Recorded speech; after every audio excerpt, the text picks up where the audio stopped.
The train wheezed to a stop, black smoke billowing into the December sky like a dying breath. Eleanor Grace Bell pressed her gloved fingers against the frost-covered window.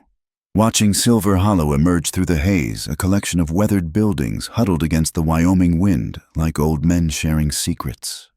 She was the last passenger to disembark. The conductor, a portly man with kind eyes, helped her with her trunk. "Sure you got the right stop. Miss ain't much here but dust and disappointed dreams."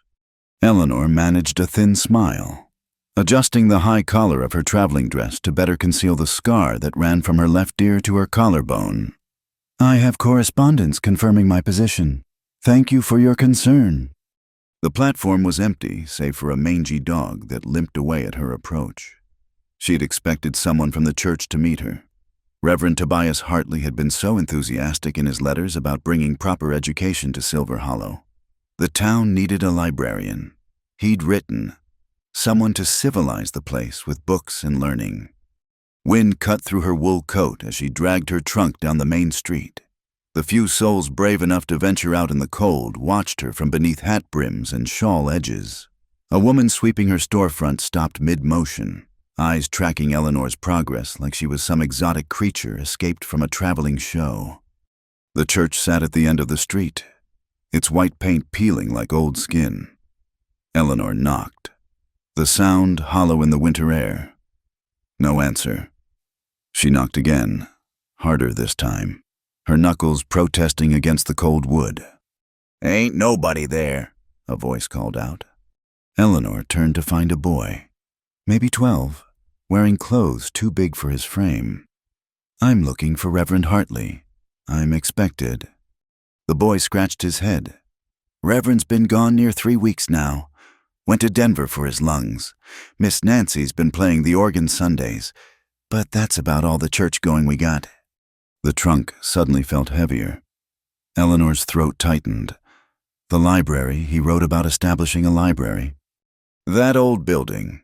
The boy pointed to a boarded-up structure across from the general store. "Town council closed it. Said weren't no point keeping it open when nobody could read anyhow."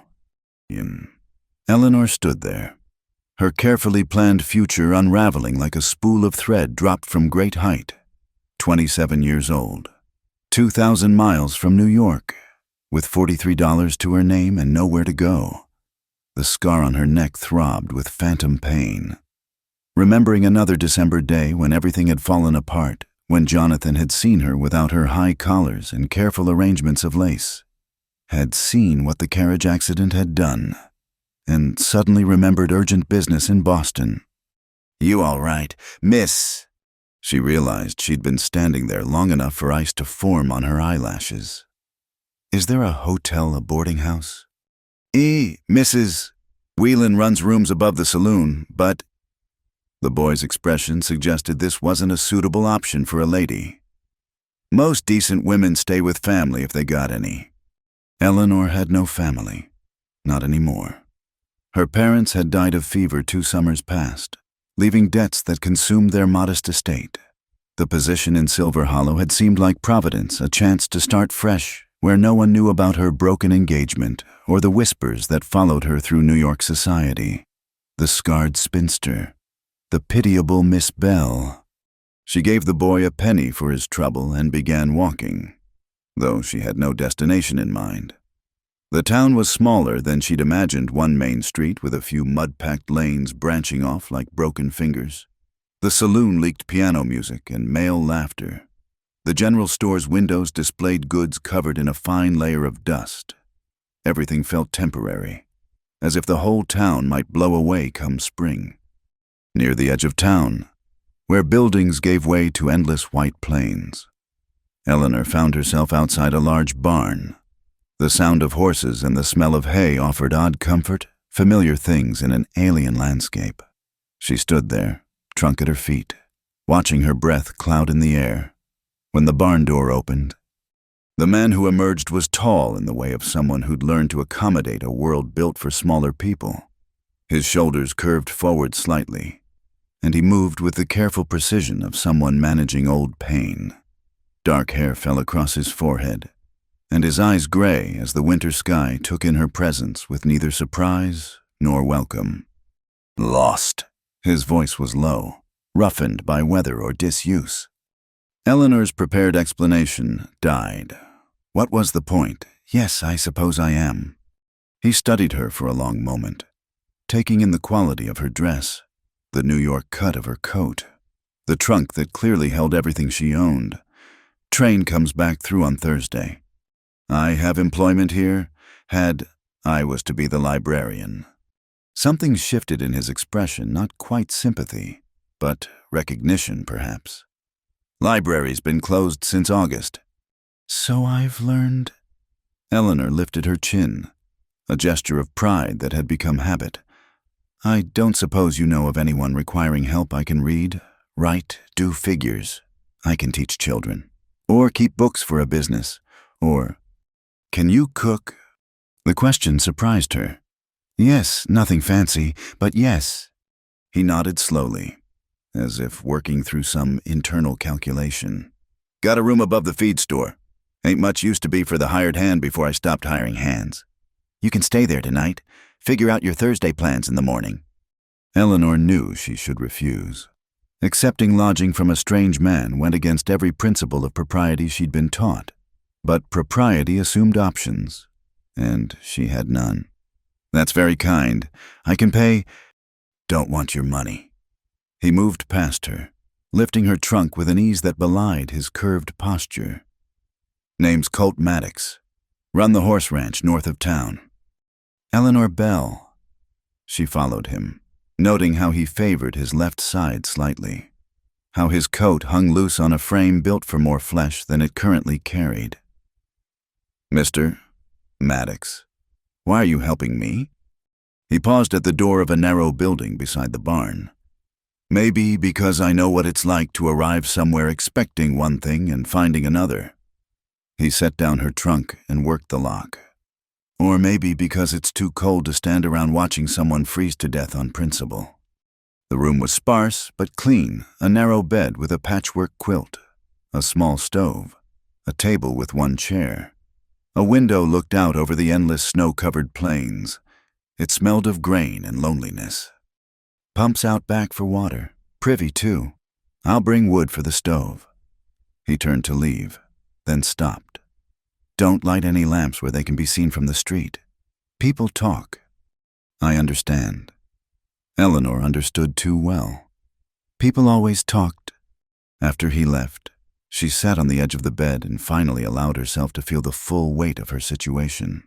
The Reverend might return, but when her money would last perhaps 2 weeks if she was careful. The return train ticket would consume most of it. Outside, the wind picked up, rattling the windows like skeletal fingers tapping for entry. Eleanor unpinned her hat and let her dark hair fall free. In the small mirror above the washstand, she could see the scar clearly, a rope of pale tissue that had ended one life and forced her into another. She'd fled New York believing distance would grant her invisibility. Instead, she'd simply traded one form of exposure for another. Here, she wasn't the scarred spinster, she was the strange woman from back east, equally conspicuous, equally unwelcome. A soft knock interrupted her thoughts. She quickly pulled her collar high and opened the door to find Colt Maddox with an armload of split wood. Thought you might want to eat. He nodded toward a covered pot sitting on the step. Nothing fancy, stew from yesterday. You didn't have to. A person's got to eat. He arranged the wood by the stove with practiced efficiency. You know how to bank a fire. I can manage. He straightened slowly, that careful movement again. And she realized his own body carried some history of damage. Their eyes met briefly, two people marked by their pasts, recognizing something familiar in the other's careful way of moving through the world. I'll be in the barn come morning, he said, if you decide against Thursday's train. After he left, Eleanor ate the stew simple but good, with chunks of beef and winter vegetables. She banked the fire as her father had taught her and prepared for bed in the cold room. Outside, Silver Hollow settled into winter silence, broken only by distant laughter from the saloon and the endless Wyoming wind. She thought of her letter to Jonathan, still tucked in her traveling case, the one where she'd tried to explain that the scar didn't define her, that she was still the same woman he'd claimed to love. He'd never responded. Perhaps that was answer enough. Here in this spare room above a feed store, with $43 and no clear future, Eleanor Bell closed her eyes and made a decision. Thursday could wait. First, she would see what Wednesday might bring. Morning came harsh and bright, the sun reflecting off snow like broken glass. Eleanor woke stiff with cold, her breath visible in the small room. The fire had died sometime in the night, and frost decorated the inside of the windows like delicate lace. She dressed quickly, fingers fumbling with buttons, and ventured outside to the pump. The water came up so cold it burned, but she washed her face anyway, gasping at the shock of it. In daylight, Silver Hollow looked even smaller, a cluster of buildings fighting a losing battle against the vastness of the plains. The barn door stood open. Inside, she found Colt Maddox working a curry comb over a bay mare's flank. He glanced up briefly, nodded, then returned to his work. Eleanor watched from the doorway, uncertain of the protocol here. In New York, every interaction had rules, scripts to follow. Here, she felt untethered. "There's coffee," he said without looking up. "Pots on the stove in the tack room." She found the tack room a small space that smelled of leather and linseed oil. The coffee was strong enough to strip paint, but it was hot, and that was all that mattered. She poured a second cup and brought it out to him. "Thank you," he said, setting down the curry comb. They stood in awkward silence, steam rising from their cups. Up close, she could see the fine lines around his eyes, the weathering of someone who'd spent years squinting into the sun. He couldn't be more than 35, but the West had a way of aging people before their time. "I should go into town," Eleanor said. "See if anyone needs help." "You could." He took a long sip of coffee. "Won't do much good, though." "Why not?" "You're an outsider, unmarried woman. No family here, no connections. People are suspicious of what they don't understand." Eleanor felt heat rise in her cheeks. "I'm perfectly respectable." "Didn't say you weren't." His tone remained even, matter of fact. "Just telling you how it is. Mrs. Whelan might need kitchen help at the saloon, but that's not work for a lady. The general store's run by the Thompson family. They've got 3 daughters already working there. The school's taught by Miss Margaret Cooper, and she guards that position like a mother bear." "Then what would you suggest I do?" He studied her over the rim of his cup. "Depends. How badly do you need to stay?" The question cut deeper than intended. Eleanor turned away, pretending to examine a row of bridles hanging on the wall. "I have nowhere else to go." "That's not what I asked." She faced him again, surprised by the directness. "Then I need to stay badly enough to take whatever work I can find. Can you handle horses?" What?" "Horses. Can you handle them?" He gestured toward the stalls. "I've got 12 head here, plus another 40 out on winter pasture. Been doing it all myself since my hand quit last fall. Gets to be too much some days." Eleanor looked at the mare, who gazed back with liquid brown eyes. "I rode as a child, but I've never worked with them. Not like this." "You can learn. Work's hard, and the pay's not much $1 a day plus room and board. But it's honest work, and people might stop staring at you like you're about to steal their husbands if you're employed proper. $1 a day. In New York. She'd spent more than that on ribbon for a hat, but in New York, she'd also had parents, a home, a future that made sense until it didn't. When would I start? Now, if you're willing. That mare needs finishing. Then there's stalls to muck, water to haul, tack to clean. Come spring, there's foaling season, that's when the real work begins." Eleanor made her decision. "Show me what to do." The next hours passed in a blur of new sensations. The weight of a pitchfork loaded with soiled straw, the sweet smell of fresh hay, the particular way horses shifted their weight when you worked around their hooves. Colt was a patient teacher, demonstrating each task with economical movements, correcting her grip or stance without condescension. By midday, her back ached and blisters were forming despite her gloves, but she felt something she hadn't experienced in months useful. In New York, she'd been ornamental, trained for a life of managing servants and hosting teas. Here, the work had immediate, visible results: clean stalls, fed horses, fresh water in the troughs. They ate lunch in the tack room, bread, cheese, and dried apples. Colt ate mechanically, like someone who'd forgotten food could be pleasure rather than fuel. "You're not from here," Eleanor ventured. "No." She waited, but he offered nothing more. "Where, then?" "Kentucky, originally, then the territories, then here." He stood, brushing crumbs from his hands. "I need to check the horses in the far pasture. You can finish the stalls." After he left, Eleanor returned to work, finding a rhythm in the repetitive tasks. The horses grew accustomed to her presence, whickering softly when she approached. She was spreading fresh straw in the last stall when she heard voices outside. Saw her clear as day, working in Maddox's barn like some common stable hand. Eleanor froze, recognizing the scandalized tone of small-town gossip. Shameful is what it is. A woman like that, unmarried, living on his property. You know what people will think. What I want to know is where she came from. Showed up on yesterday's train with just a trunk, like she was running from something. Or someone. Mark my words. There's a story there. Respectable women don't just appear in towns like ours without reason. The voices faded as the speakers moved on, but their words lingered like smoke. Eleanor's hands trembled as she gripped the pitchfork. Even here, at the edge of nowhere, she couldn't escape judgment. When Colt returned near sunset, he found her sitting on an overturned bucket in the tack room, still in her work clothes, staring at nothing. "You heard them," he said. It wasn't a question. "They think I'm—" She couldn't finish the sentence. "They think what they always think when something new disrupts their routine." He hung his coat on a peg. Movements, careful as always. "Question is, do you care?" "Of course I care. Reputation is all a woman has." "Is it?"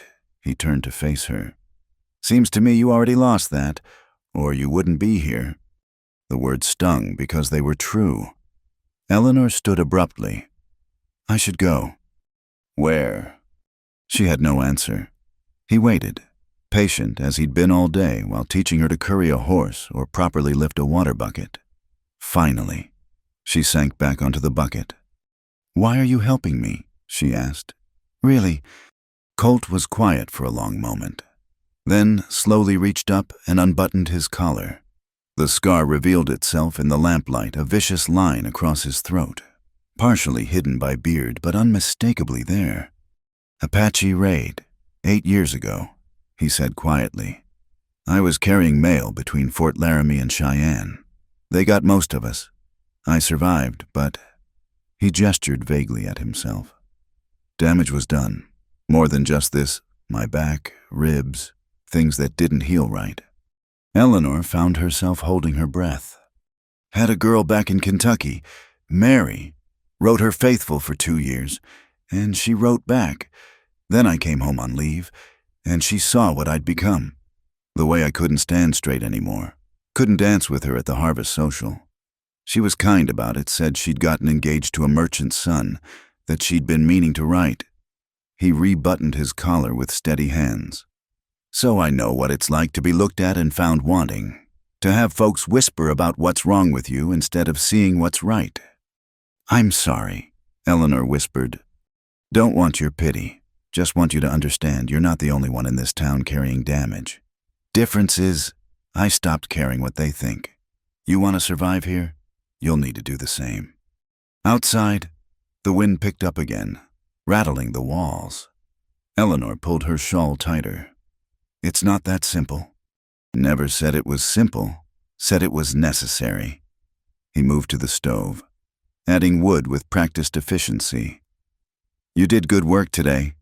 Offer stands if you want it, but if you're going to stay, you stay on your terms, not theirs." Eleanor thought of the women's voices, full of venom and certainty. Then she thought of the mare's soft nose against her palm, the satisfaction of a clean stall, the honesty of physical work. "I'll stay," she said. Colt nodded once. "Then you'd best get some rest. Tomorrow's work starts early." As she walked back to her room above the feed store, Eleanor noticed curtains twitch in windows, saw faces turn away when she looked. Let them talk, she thought, though her chest still tightened with each averted gaze. She'd traded one kind of invisibility for another, but at least here, the work was real. The horses didn't care about her scar or her story. They only cared that she showed up, did the job, treated them fair. In her room, she heated water and washed the day's dirt from her hands and face. The blisters stung, but it was good pain earned pain. Through the window, she could see Colt's lantern still burning in the barn, a lone figure maintaining his own exile, offering her a place in it. Eleanor Bell, former New York lady, pulled off her muddy boots and smiled despite everything. She'd found work, strange work, hard work, but work nonetheless. Tomorrow, she'd face the whispers again. Tonight, she'd sleep the sleep of someone who'd earned their keep. The wind sang its lonely song across the plains, and somewhere in the darkness, a horse whinnied. Eleanor closed her eyes and, for the first time in months, didn't dream of all she'd lost. Instead, she dreamed of spring and foaling season and the particular peace that comes from finding sanctuary in the most unexpected places. The room above the feed store became Eleanor's world after dark. 4 walls, a narrow bed, and the constant companion of Wyoming wind rattling the windows. She'd been working for Colt Maddox for a week now, and her hands had hardened with calluses while her body learned new rhythms of exhaustion. Tonight, she sat on the edge of her bed, counting her money by lamplight. $43 had become $48. Progress, though painfully slow. At this rate, she could save enough for what she didn't know anymore. The future had become as blank as the snow-covered plains outside her window. A soft knock interrupted her thoughts. Eleanor quickly tucked the money away and pulled her shawl tight around her shoulders before opening the door. Colt stood there, lantern in hand, snow dusting his dark hair. "Mare's showing signs of colic," he said without preamble. "Need an extra pair of hands?" Eleanor didn't hesitate. She pulled on her coat and followed him into the night. The cold hit like a physical blow, stealing her breath and making her eyes water. In the barn, she found the bay mare she'd grown fond of, sides heaving, sweat darkening her coat despite the cold. "Hold her head," Colt instructed, already moving with quiet urgency. "Talk to her. Keep her calm." For the next 3 hours, they worked together in the lantern-lit barn, walking the mare when she tried to lie down, applying warm compresses to her sides. Colt mixed a draught of whiskey and ginger, coaxing it down the horse's throat with practiced patience. Eleanor found herself murmuring nonsense words, old lullabies her mother had sung, anything to keep the mare focused on her voice rather than her pain. "That's it," Colt said softly, not to the horse but to Eleanor. "You've got good instincts." Sometime past midnight, the mare's breathing eased. She stopped pawing the ground, stopped trying to bite at her sides. Colt ran his hands along her flanks, checking for signs of continued distress, then nodded. "Crisis past. She'll be fine." Eleanor realized she was trembling, though whether from cold or delayed fear, she couldn't say. "Does this happen often?" "Often enough. Horses are fragile creatures for all their size. Get a bellyache from bad feed or weather changes, and they can die from it if you're not careful." He covered the mare with a heavy blanket. "You did good. Most people panic their first time dealing with colic." "I was terrified," Eleanor admitted, But you didn't show it. That's what matters. They stood there in the quiet barn, surrounded by the sounds of sleeping horses and settling hay. The intimacy of the shared crisis created a strange bubble around them, separate from the world beyond the walls. "I should get you back," Colt said finally. "You're shivering." "I'm fine." "No, you're not." He picked up the lantern. "Come on." But instead of leading her outside, he headed toward the back of the barn. Eleanor followed, curious. As he climbed a narrow ladder to what she'd assumed was a hayloft, it was a loft, but also something more, a small finished room with a proper floor, a pot-bellied stove, and sparse furnishings. "My quarters," he said, setting the lantern on a table. "Closer than trudging back through the snow. Sit, I'll make coffee." Eleanor knew she should refuse, knew what people would say if anyone saw her entering his private rooms at night. But her teeth were chattering, and the alternative was that cold room above the feed store. She sat in the single chair while he busied himself with the stove. The space was monastically clean, a narrow bed with military corners, a shelf with a few books, no photographs, no mementos, nothing to suggest a life beyond these walls. It reminded her of her own room, temporary, transitional, waiting. "You don't have to live up here," Eleanor said. "A man with a ranch this size could have a proper house." Colt shrugged, his back to her as he worked. "Had a house once, sold it after. He didn't finish, but Eleanor understood. After Mary, after the life he'd planned disappeared." The coffee was hot and strong. Eleanor wrapped her hands around the tin cup, absorbing its warmth. They sat in comfortable silence, the stove crackling between them. "Can I ask you something?" Colt said eventually. Eleanor nodded. "The scar, how—" She'd been asked before, usually with false sympathy or morbid curiosity. But Colt's tone held neither just quiet interest, one damaged person to another. "Carriage accident. I was 15. We were going to a Christmas dance. My parents and I, the horses spooked at something ice breaking, maybe, or a branch falling. We overturned." Eleanor touched her collar unconsciously. "A piece of the carriage window. My parents pulled me out, but the damage was done." "Must have been frightening, for a child." "I don't remember much, just the sound of breaking glass, then waking up weeks later, wrapped in bandages." She attempted a smile. "The doctor said I was lucky to survive. I didn't feel lucky." "No," Colt agreed. "You wouldn't. The worst part wasn't the pain or the recovery. It was afterward, the way people's eyes would catch on it, then dart away. The way conversations stopped when I entered rooms. The way my fiancé—" She stopped abruptly. "You don't have to tell it." But suddenly, she wanted to, here in this spare room above a barn, with a man who understood damage. The words came easier. "Jonathan Ashford. We'd been promised to each other since we were children. Good families, good match, everything proper and planned. He was away at university when the accident happened. Wrote me beautiful letters about how nothing had changed, how he loved me still." Eleanor's voice turned bitter.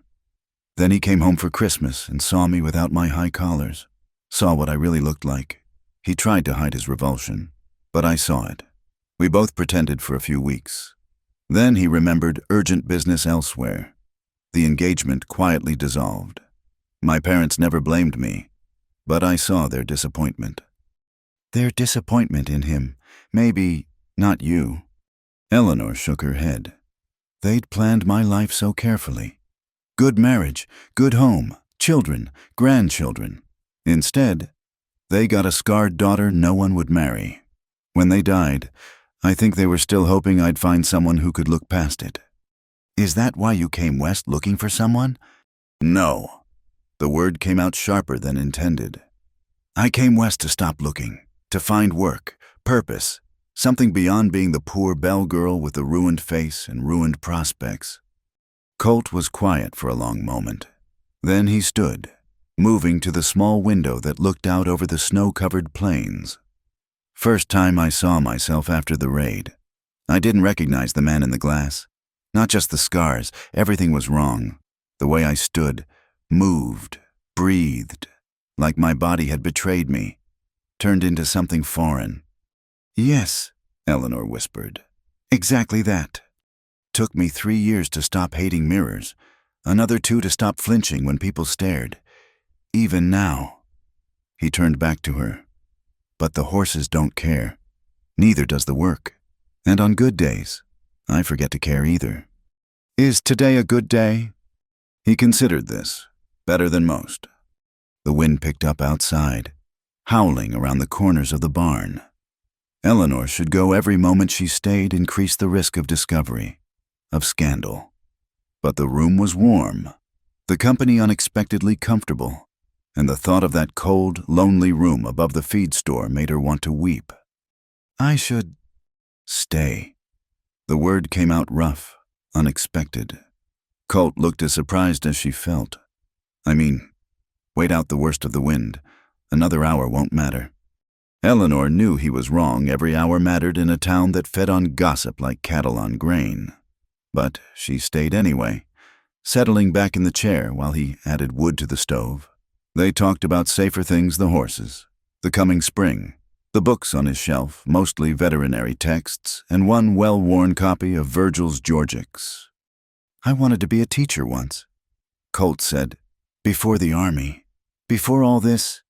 Thought I'd have a schoolhouse. Maybe write poetry in the evenings." "Why didn't you after, He gestured vaguely at himself. "Can't stand straight for long periods. Voice gets rough after too much talking. And children," he shrugged. "Children stare. They don't mean harm, but they stare." Eleanor understood. Children were honest in their curiosity, which made it worse somehow. You could still write poetry. Don't. He refilled her coffee cup. "What about you? What did you want before?" "Nothing. That's the terrible truth of it. I wanted what I was supposed to want: marriage, children, a well-run household. I had no dreams of my own, just borrowed ones." She laughed, but there was no humor in it. "Maybe that's why losing them didn't hurt as much as it should have. Can't mourn what was never really yours." They sat with this truth between them. Two people stripped of their expected futures, making do with what remained. The stove crackled. The wind sang its lonely song. And in the warmth of that simple room, Eleanor felt something she hadn't experienced in months. Not quite peace, but the possibility of it. "Wind's dying down," Colt observed. It was, and Eleanor knew she had to go. She stood, reluctant to leave the warmth not just of the stove, but of being understood without having to explain, of existing without apology. "Thank you," she said, "for the coffee, for this." He walked her to the door of the feed store, though she protested she could manage the short distance alone. At her door, he paused. "Eleanor?" Her name sounded different in his rough voice, weightier somehow. "Don't let them drive you away. The town, they'll try, but don't let them. Why do you care if I stay or go?" He was quiet so long she thought he wouldn't answer. Then, barely audible above the wind, "Because maybe I'm tired of being the only ghost in Silver Hollow." Before she could respond, he was gone, disappearing into the swirling snow like he'd never been there at all. Eleanor climbed the stairs to her room, undressed in the dark, and slipped beneath the covers, still shivering. But as she lay there, listening to the wind and thinking of the mare they'd saved, of coffee in a warm room and conversations that touched on truth, she heard something.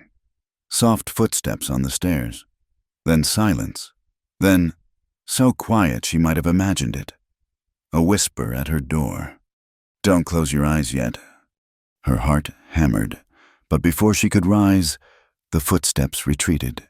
She lay frozen, wondering if she'd dreamed it, if the wind had played tricks. But deep down, she knew someone had been there, someone who walked so carefully she barely heard them, who knew how to navigate in darkness, who whispered strange comfort to a woman who'd forgotten what comfort sounded like. Eleanor pulled her blankets higher and closed her eyes anyway, choosing to believe it had been the wind, choosing to believe she was still alone. It was safer that way. Safer than hoping for something she couldn't name, something that whispered at doors and offered warmth in rooms above barns. Tomorrow, she would be practical again. Tonight, she would pretend she hadn't heard anything at all. The days folded into each other like pages in a book, each one bringing Eleanor deeper into the rhythm of ranch life. 2 weeks had passed since the night with the colicky mare, and she'd learned to read the subtle language of horses, the flick of an ear that meant irritation, the soft wicker of greeting, the way they leaned into her touch when she found the right spot to scratch. She was learning Colt's language too, though it was far more complex. The slight lift of his shoulder that meant his back was paining him, the way he disappeared into the far pastures when memories pressed too close, the careful distance he maintained, never crossing the invisible line of propriety, yet always somehow there when she needed an extra hand or a moment's reassurance. This morning, she found a ceramic cup on the windowsill of the tack room, blue, with small painted flowers, delicate and entirely out of place among the leather and iron. She turned it in her hands, puzzled. "Thought you might like something nicer than tin," Colt said from the doorway, not quite meeting her eyes. "Saw it at Thompson's. Seemed suitable." Eleanor felt heat rise in her cheeks. It was the first gift anyone had given her since her parents died. "It's lovely, thank you." He nodded, already turning away, but she caught the slight pleased tilt to his mouth. Such a small thing. A cup. But in this place where kindness was rationed like winter stores, it felt monumental. She took to leaving small tokens in return. A bundle of dried wildflowers she'd saved from autumn, placed on his workbench. Fresh biscuits wrapped in cloth, still warm from the stove she'd learned to coax into cooperation. Patches sewn onto his work shirts where the fabric had worn thin. Neither of them acknowledged these exchanges directly, but they created a quiet conversation between them, a language of care that required no words. The town, however, had plenty of words. Eleanor heard them at the general store where she bought flour and coffee with her carefully hoarded wages. Whispers that followed her like smoke. That Maddox woman, living in sin. No better than she should be. She kept her head high and her responses brief, but each trip into town felt like walking through thorns. "Don't know how you stand it," said Samuel Chen, the Chinese man who ran the laundry at the edge of town. He was one of the few who'd speak to her directly, perhaps recognizing a fellow outsider. The talk, I mean. Eleanor handed him Colt's shirts her own. She washed herself, unwilling to spend the money. "I've heard worse." "Have you?" His dark eyes were knowing. "In my experience, small towns can be crueler than cities. Cities ignore you. Small towns dissect you." She thought of New York society, how they'd sliced her apart with polite words and poisonous smiles. Cruelty is cruelty, Mr.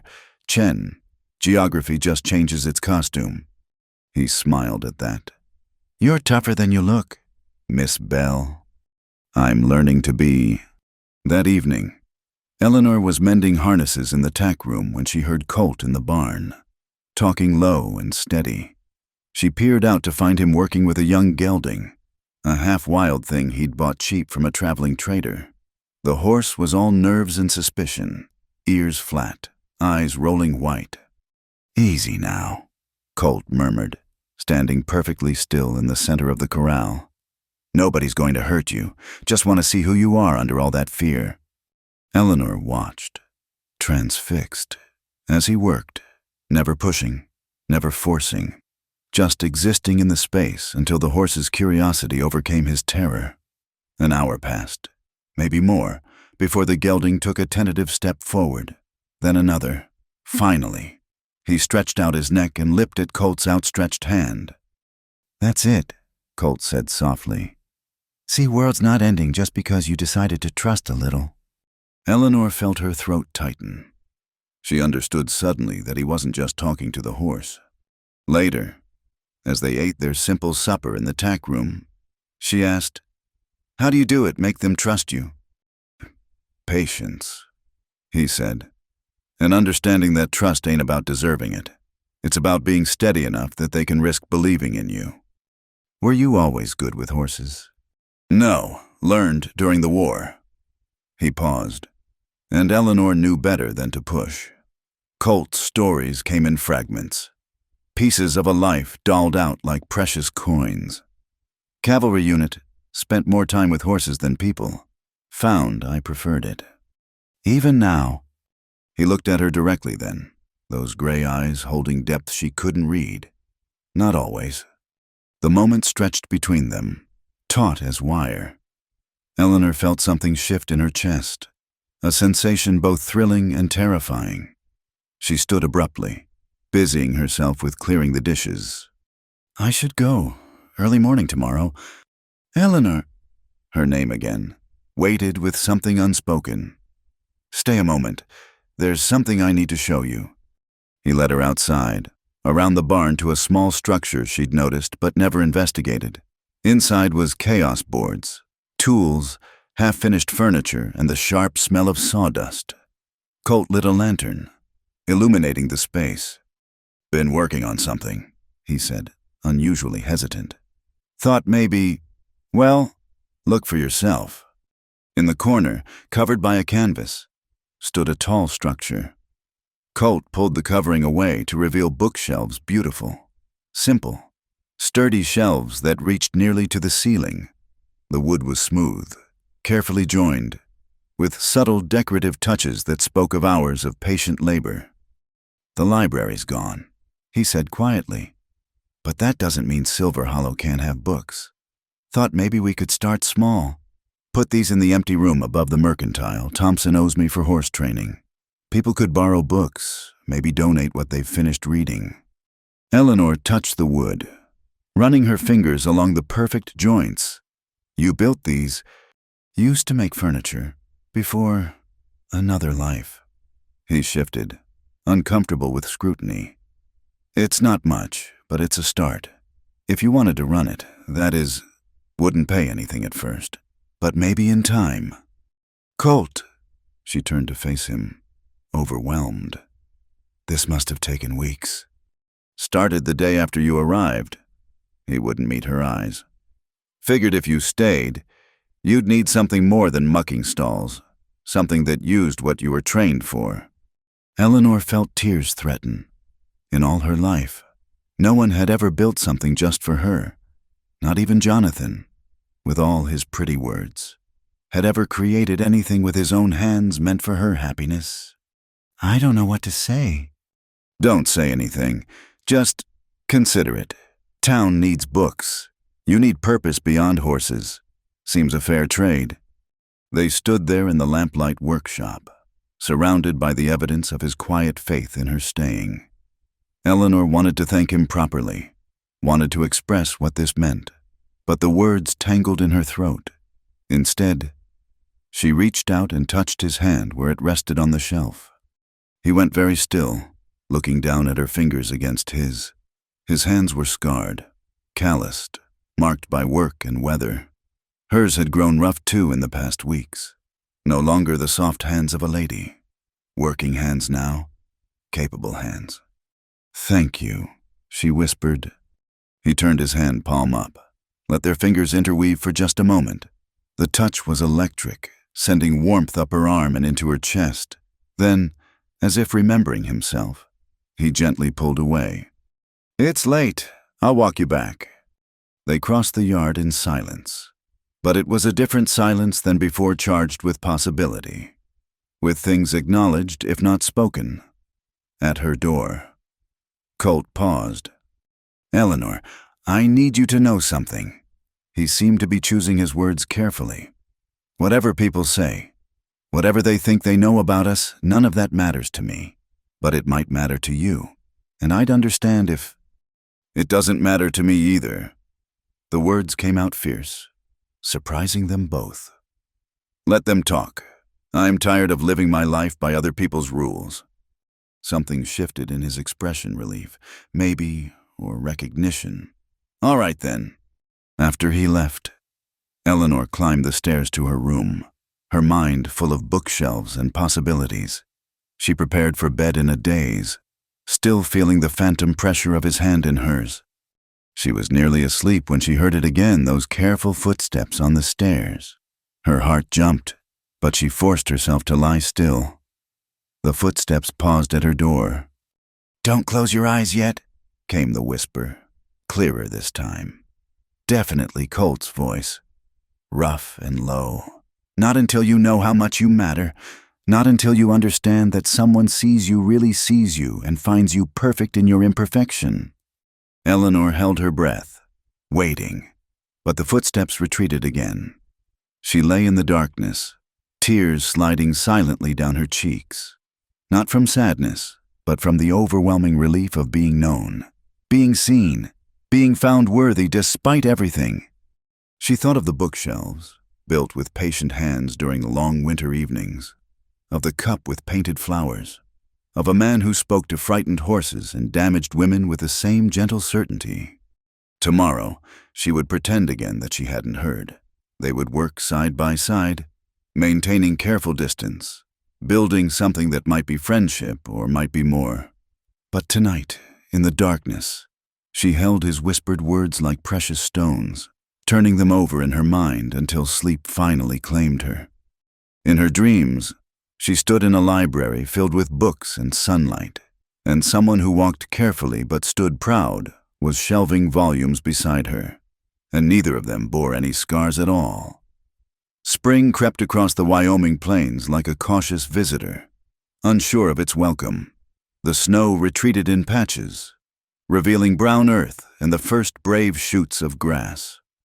Eleanor had been in Silver Hollow for 3 months now, long enough for the extraordinary to become routine, for scandal to settle into accepted oddity. The lending library above Thompson's Mercantile had opened 2 weeks prior, stocked with donations from surprising sources. Mrs. Whelan from the saloon contributed a collection of poetry. The schoolteacher, Miss Cooper, offered duplicate primers. Even some who still whispered about Eleanor had quietly left books on the doorstep. Anonymous gifts to knowledge, if not to her personally. This morning, Eleanor was arranging new arrivals when she heard familiar voices from the street below. Disgraceful behavior, carrying on like that, and Maddox enabling it, building her shelves like she's some respectable widow instead of what she is. What is she, exactly? This second voice Eleanor recognized as Mrs. Thompson, whose tone suggested genuine curiosity rather than malice. Well, nobody knows, do they? That's the problem. Shows up from nowhere, moves onto his property, works like a man. There's a story there. Mark my words, probably fled some scandal back east. Eleanor's hands stilled on the books. The words shouldn't sting anymore. She'd heard variations for months, but they did, each barb finding its mark with practiced accuracy. She was so focused on the voices she didn't hear Colt climb the stairs until he appeared in the doorway, a wooden crate in his arms. "More donations," he said, setting the crate down. Then, seeing her face, "You heard them. It's nothing." "It's not nothing." He moved closer, and Eleanor caught the scent of hay and leather that always clung to him. "Want me to speak to them?" "No." The word came out sharp. That would only make it worse. Besides, they're not entirely wrong. I am hiding something. I did flee scandal. Your broken engagement, that's hardly... It's more than that. Eleanor turned away, fingers playing with the edge of a book. The scar ended my engagement, yes, but it also ended everything. The way people looked at me, spoke to me, included me. I became a ghost in my own life, invited places out of pity, watched constantly for signs of madness or despair. Poor Eleanor. They'd whisper. Such a shame. She was so pretty before. Colt was quiet, letting her speak. I tried to pretend it didn't matter, smiled, danced when asked, kept my chin up, but inside, She pressed a hand to her chest. Inside, I was screaming, raging at the unfairness, at how one moment of ice and glass could rewrite my entire existence. The scar was just the visible mark. The real damage was deeper. So you ran. So I ran. She faced him again. Took what money I had and bought a ticket to the furthest place I could imagine. Thought maybe here, where everything was rough and new. I could be rough and new too. Instead, I'm still the curiosity, still the woman who doesn't fit. Colt studied her with those steady gray eyes. You fit fine. In your barn, maybe. In your world of horses and silence. But out there doesn't matter. It does, though it has to matter. We can't live entirely apart from the world. Colt, even you must see that. He moved to the window, looking down at the street where the gossiping women had moved on. After Mary left, I thought about leaving too, starting fresh somewhere. Nobody knew my story. But running doesn't change what happened, doesn't change who you are. Then what does time, work, finding people who see past the damage? He turned back to her. You've done all three. Give it time to take hold. Eleanor wanted to believe him, but the whispers followed her everywhere, a constant reminder that she was tolerated, not accepted. They think we're... She couldn't finish the sentence. I know what they think. His voice was calm. Let them. Their small minds and smaller hearts don't diminish what we've built here. What have we built? The question escaped before she could stop it. Colt went very still. When he spoke, his voice was careful. A friendship, a partnership, a place where two damaged people can work without judgment. Isn't that enough? Eleanor felt something crack inside her chest. Enough. Yes, it should be enough.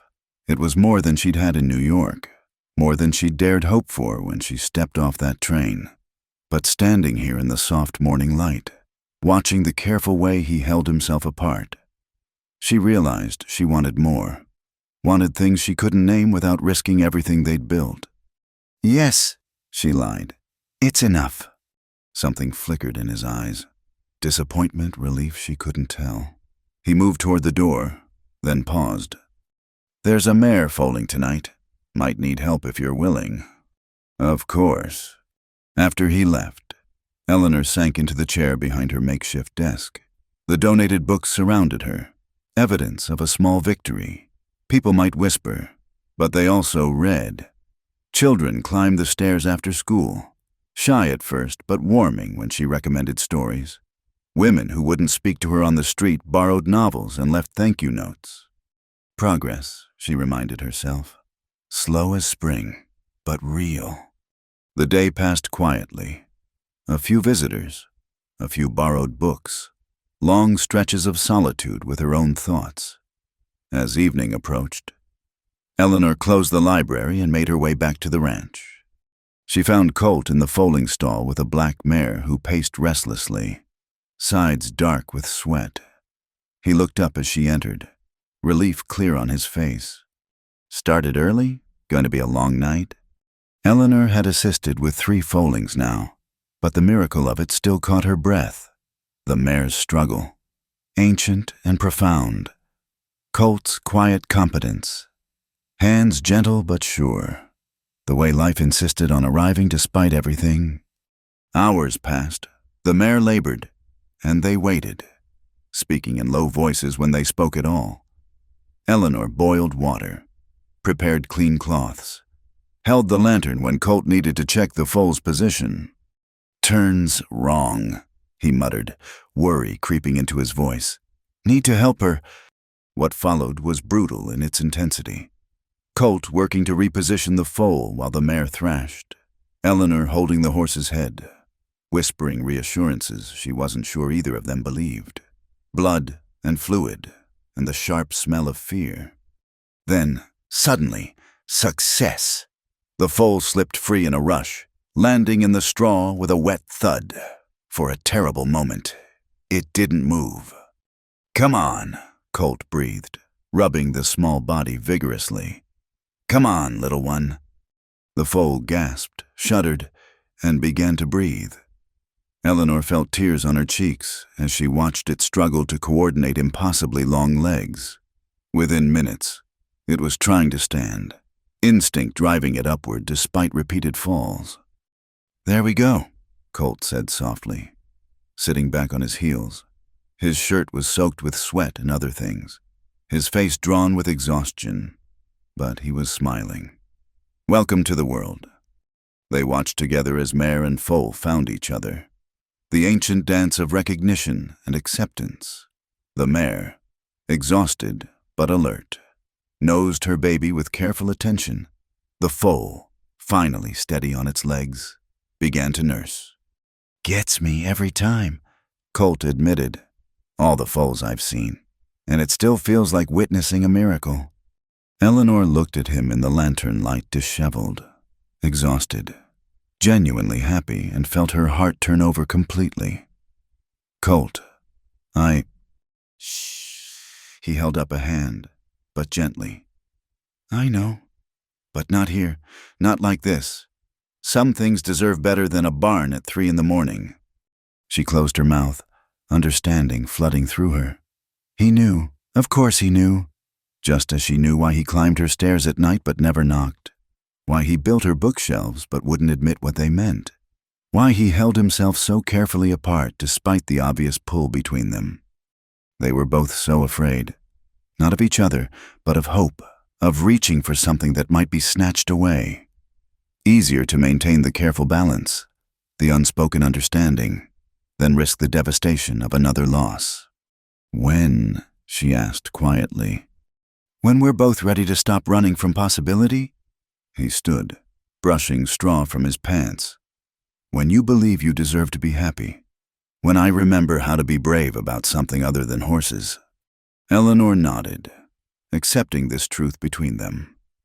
They cleaned up in companionable silence, ensuring mare and foal were settled before emerging into the pre-dawn darkness. "Thank you," Colt said at her door. "Couldn't have managed without you." "Yes, you could have, but I'm glad you didn't have to." He smiled then, a real smile that transformed his face. "So am I." Eleanor climbed the stairs to her room, exhausted but oddly peaceful. She'd helped bring life into the world. She'd faced down gossip and doubt. She'd acknowledged feelings that terrified her and found them returned, even if neither of them was ready to act on them yet. Progress, slow as spring, tentative as a newborn foal finding its feet, but undeniable. She was washing her face when she heard the familiar footsteps. Her heart quickened, but she didn't move toward the door. Not yet. The footsteps paused. "Don't close your eyes yet," came the whisper. "Not when you're so close to opening them fully. Not when you're almost ready to see that you're already home." The footsteps retreated. Eleanor pressed her fingers to her lips, holding back words she wasn't quite ready to say. Soon, she thought, soon she would open that door. Soon she would stop pretending she didn't hear.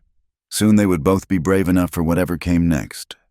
But tonight, she would hold the memory of a foal's first breath, of a man's quiet smile, of the knowledge that she was wanted despite her scars, because of her scars, scars and all.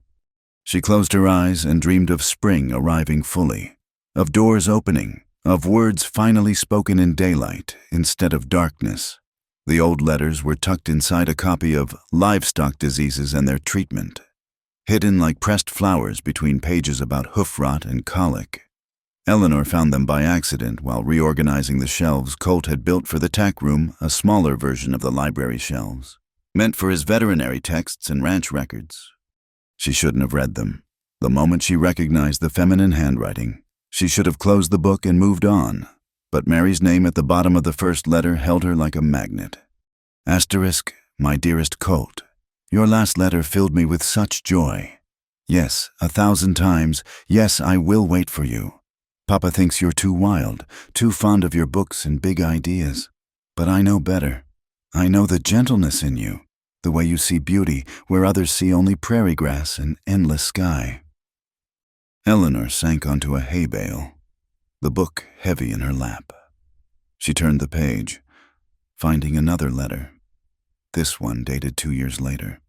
Asterisk Colt. I don't know how to write this. Mother says I shouldn't write at all, that it's kinder to let silence speak. But you deserve words, even if they're inadequate. When I saw you at the depot, when I saw what those savages did to you, forgive me. I tried to be strong. I tried to see past the surface to the man I loved. But I'm not brave like you. I'm just a simple girl who wants a simple life.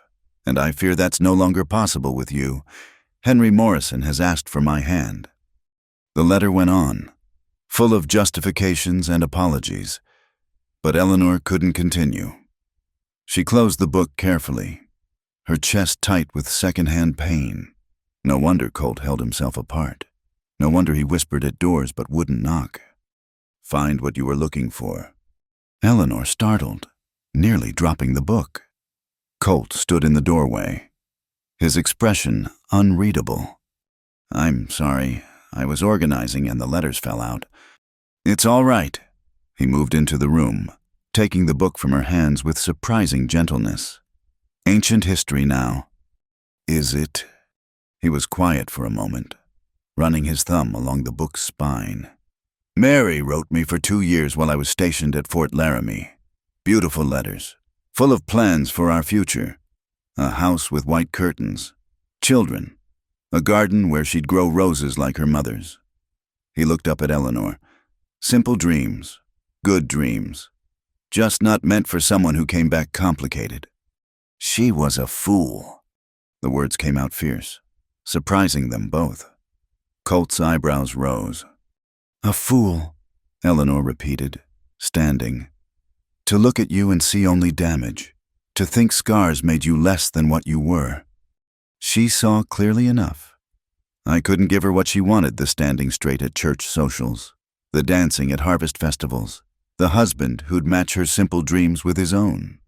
His voice held no bitterness, only weary acceptance. She made the practical choice. The cowardly choice. Eleanor?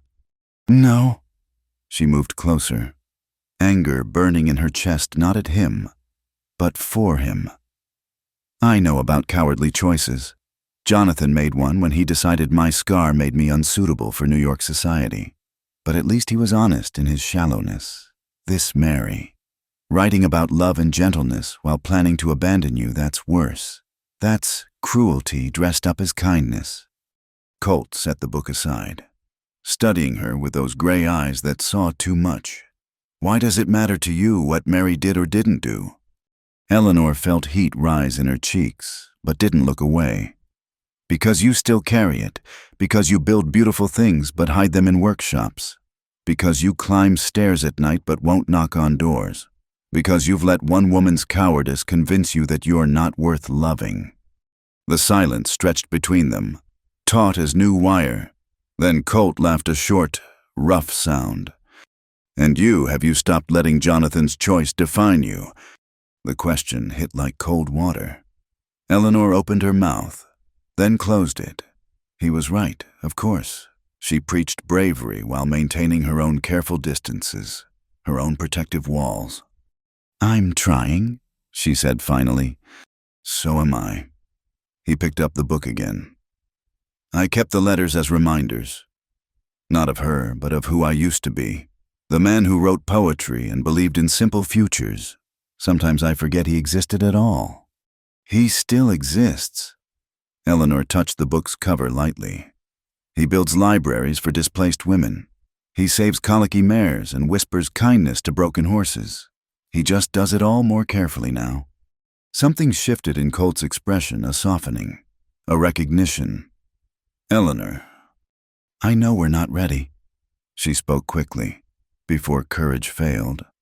I know we're both still healing, but I need you to know that when I look at you, I don't see damage. I see strength. I see someone who chose to stay kind when the world gave him every reason to turn cruel. And when I look at you, he said quietly, I see someone brave enough to start over, to build something from nothing. I see beauty that has nothing to do with scars or their absence. They stood close now, the late afternoon light slanting through the dusty window.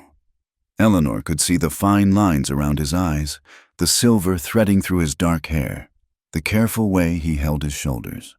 Imperfect, human, hers, if she was brave enough to claim him. "The town will talk," she said. "They already talk. It could get worse. They might." "Eleanor."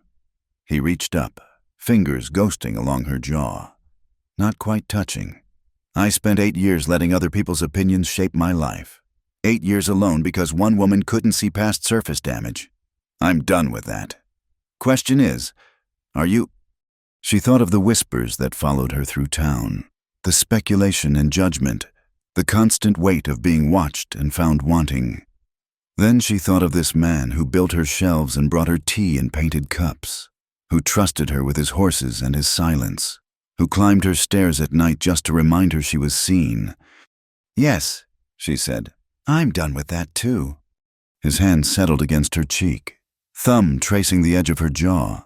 Such a simple touch, but Eleanor felt it everywhere, warmth spreading through her chest, settling in her bones. She leaned into it, eyes fluttering closed. "Don't," he said softly. "Don't close your eyes yet." She opened them, found him watching her with an intensity that stole her breath. "I need you to see this," he continued. "To see me seeing you. To know that every scar, every hurt, every broken place, I see it all and find you beautiful, not despite it, but because of it, because you survived, because you're here." Eleanor felt tears slip free, but for once didn't try to hide them. "Colt, I know I'm not what you probably dreamed of. Broken-down horseman with more past than future. But—" She silenced him with her fingers against his lips. "You're what I didn't know I was dreaming of. You're the answer to a question I didn't know how to ask." He caught her hand, pressed a kiss to her palm. The gesture was so tender, so reverent, that Eleanor's knees weakened. She swayed toward him, and suddenly they were close enough to share breath, close enough to feel the rapid beat of his heart against hers. "If we do this," he said against her temple, "there's no hiding, no pretending. We face the town together." "Together," she agreed. He pulled back enough to look at her, and Eleanor saw her own mix of fear and hope reflected in his eyes. Then, as if making a decision, he reached into his pocket and pulled out something small.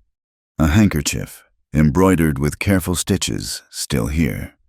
"You left this months ago," he said. "I've carried it every day since.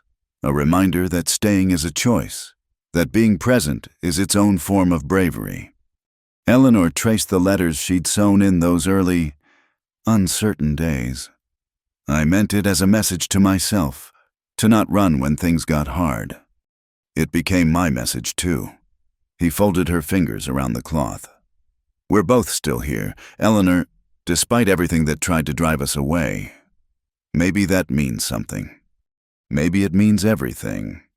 This time when he kissed her forehead, soft, lingering. A promise more than a passion, Eleanor didn't close her eyes.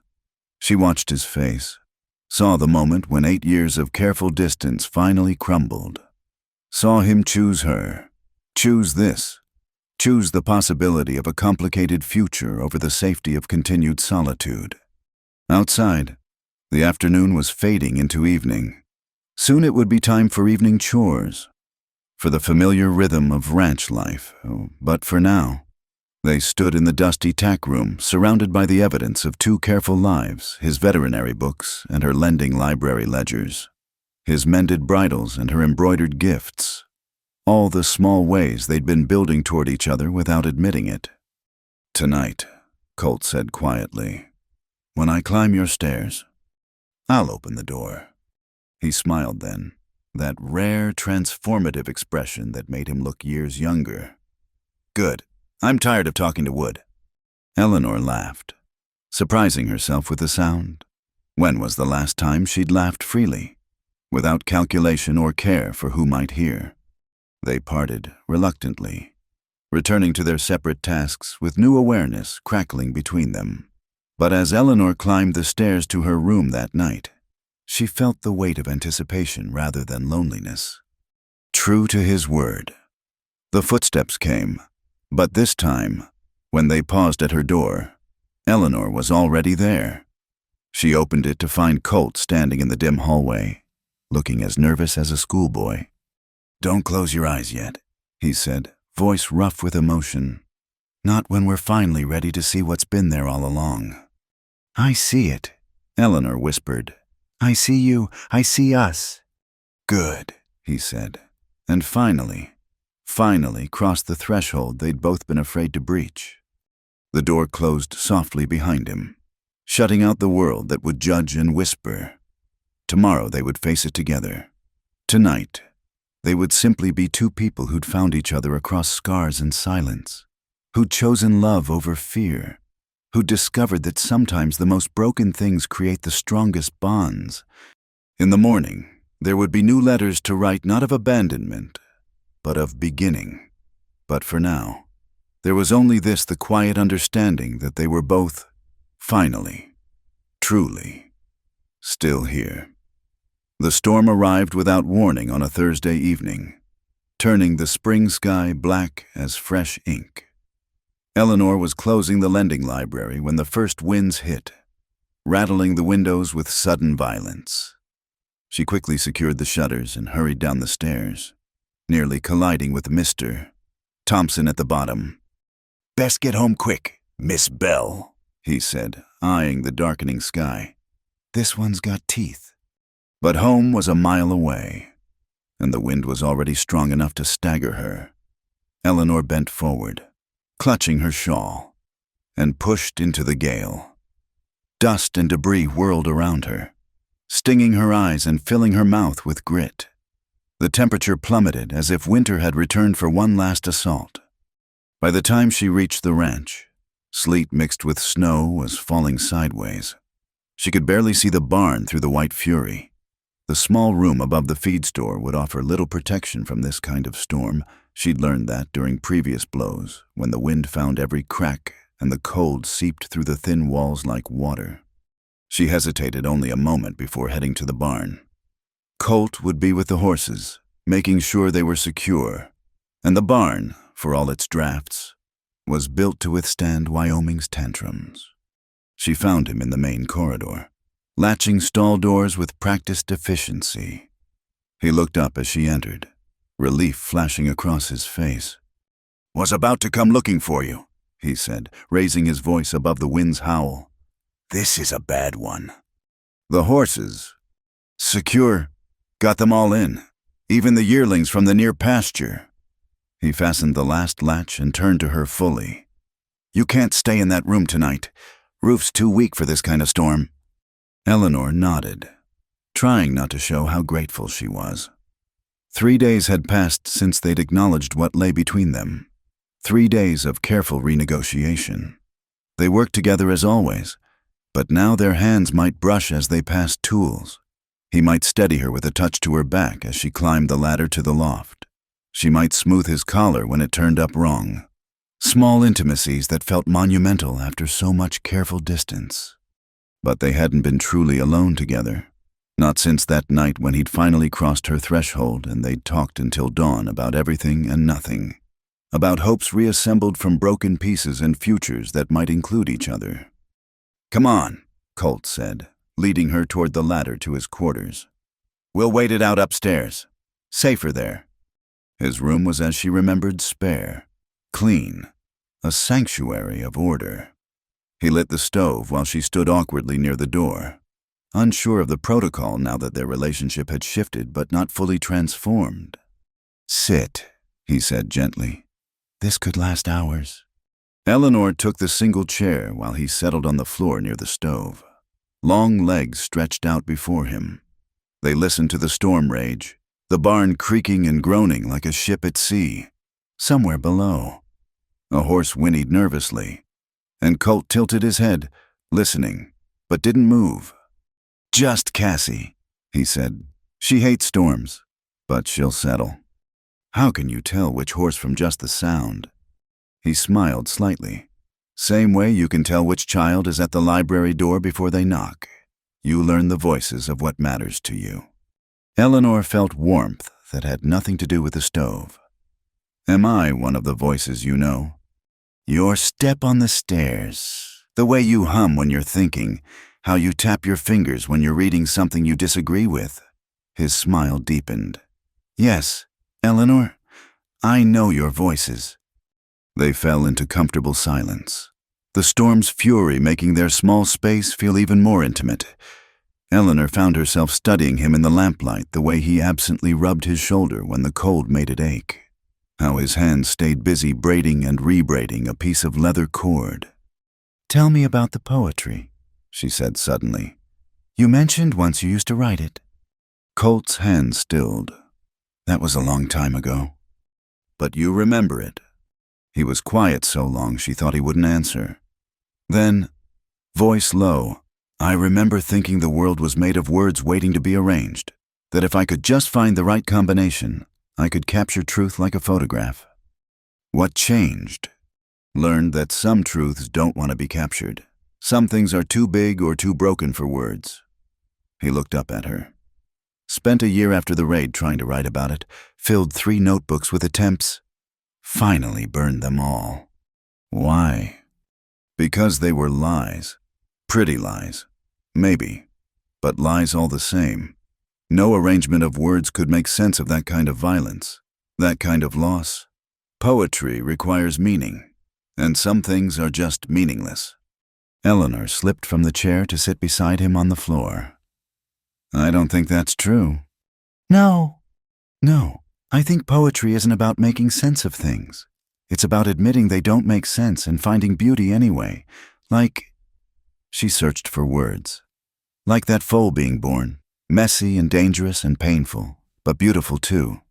Not because it makes sense, but because it simply is. Colt looked at her with something like wonder. You sound like a poet yourself. Hardy. I'm just a librarian who's read too many books. She drew her knees up, wrapping her arms around them. But I know about trying to make sense of senseless things. I spent months writing letters to Jonathan after he left, trying to explain why he should come back. Pages and pages of arguments about how my scar didn't change who I was inside. I thought if I could just find the right words. But there weren't any. No, because I was trying to convince him of something that should have needed no argument. Either he loved me scarred or he didn't. All the poetry in the world couldn't change that fundamental truth.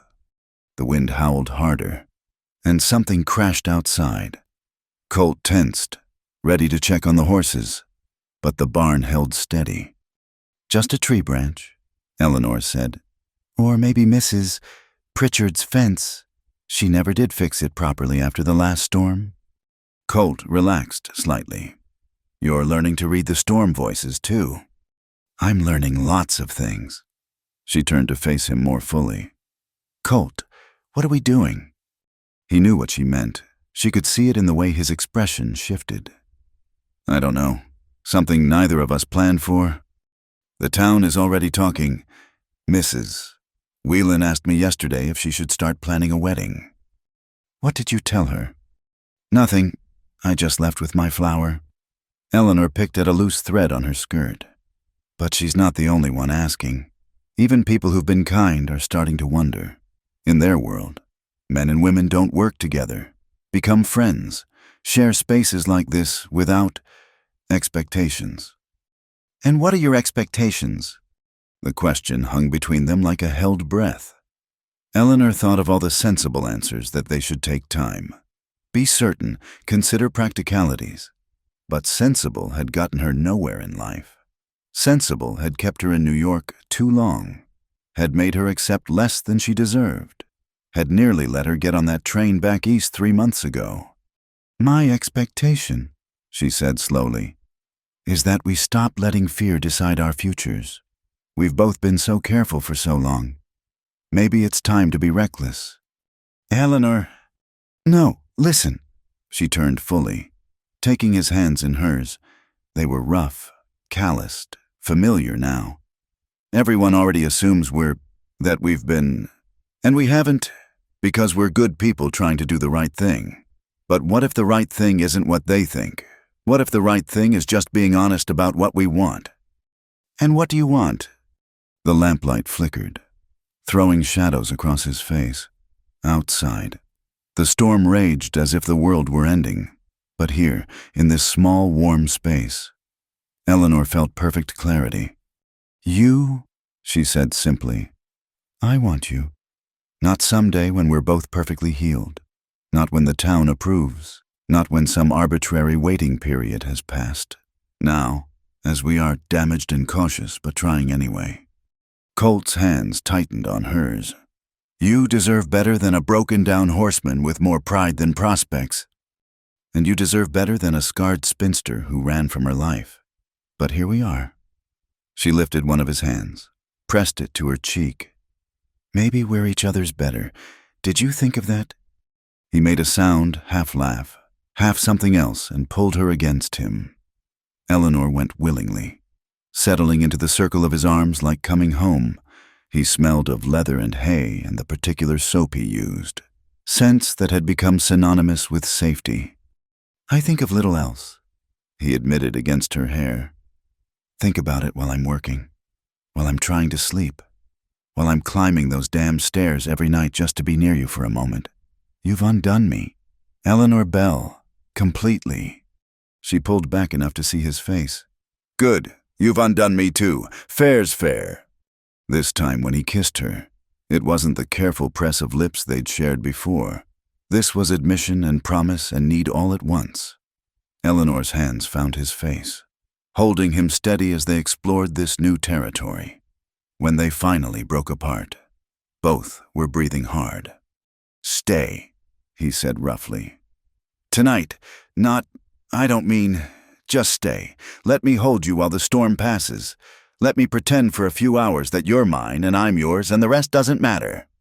Eleanor's answer was to settle more firmly against him, her head finding the hollow of his shoulder. "I am yours, and you're mine. The rest really doesn't matter." They arranged themselves on the narrow bed, fully clothed, wrapped around each other like quotation marks around a perfect phrase. The storm continued its assault on the world outside, but inside their small sanctuary, peace settled like dust after wind. "Tell me a poem," Eleanor said drowsily. "One of yours, from before."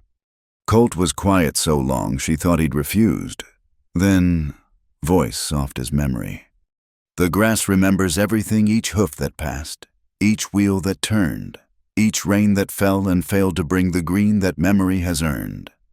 But we forget, or try to, the paths that led us here from there, as if forgetting makes it true that we were always strong and fair. The grass is more honest than we." He stopped. "That's all I remember." Eleanor pressed a kiss to his throat, feeling his pulse against her lips. "It's beautiful. And true. Maybe, or maybe it's just words trying to make sense of things that don't." "Same thing," she murmured, already half asleep. "Same thing, my poet."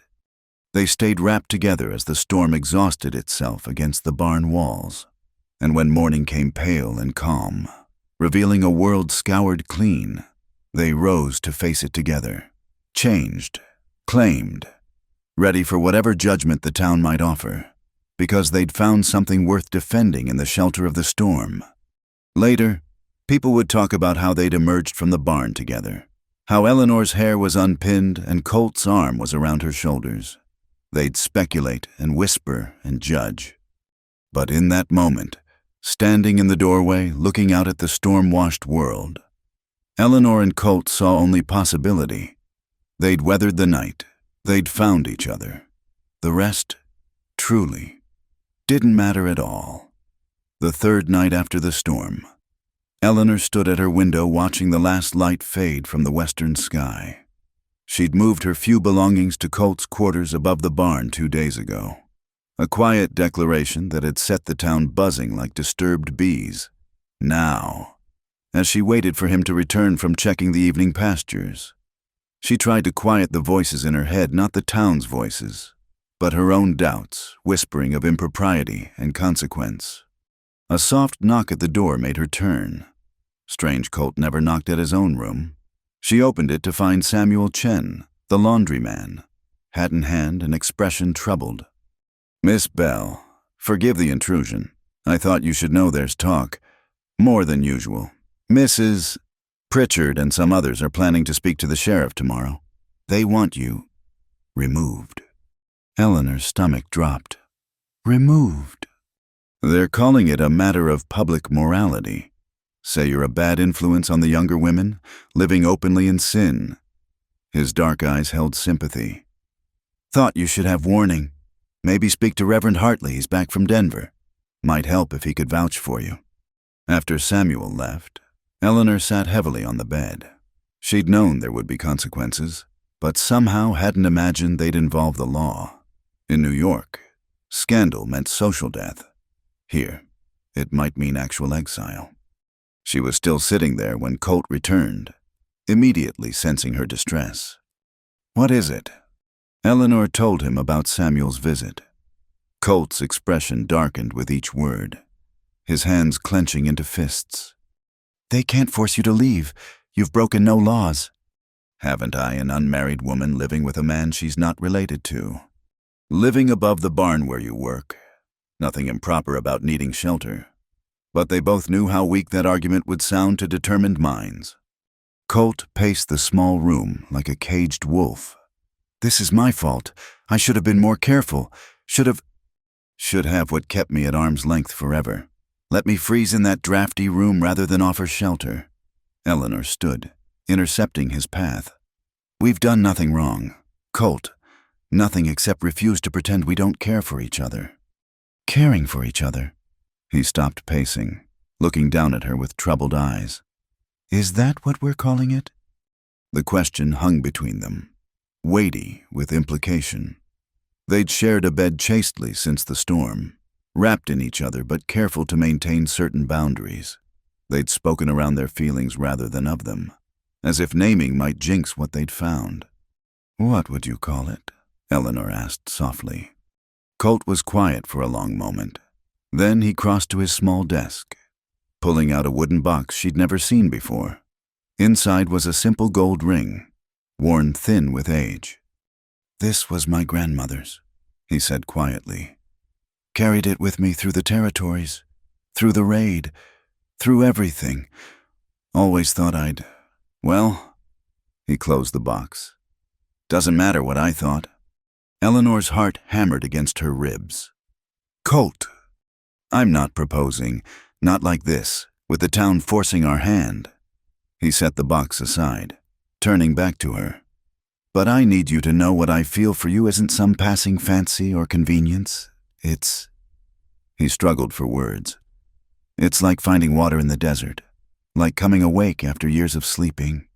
It's love. Eleanor finished. It's love. Colt. Complicated and inconvenient and absolutely impossible to deny. Yes. The word came out rough. God help me. Yes. Eleanor closed the distance between them, taking his face in her hands. Then say it. We might not have another chance after tomorrow. I love you. The words seemed to break something in him. I love your strength and your stubbornness. I love how you talk to the horses and organize books by some system only you understand. I love that you see me really see me and don't flinch. His hands covered hers.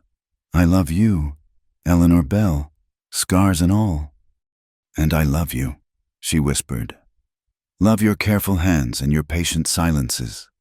Love how you build beautiful things in secret and pretend they don't matter. Love that you're broken in places but still kind. Still good. Tears slipped down her cheeks. I love you, Colt Maddox, and I don't care who knows it.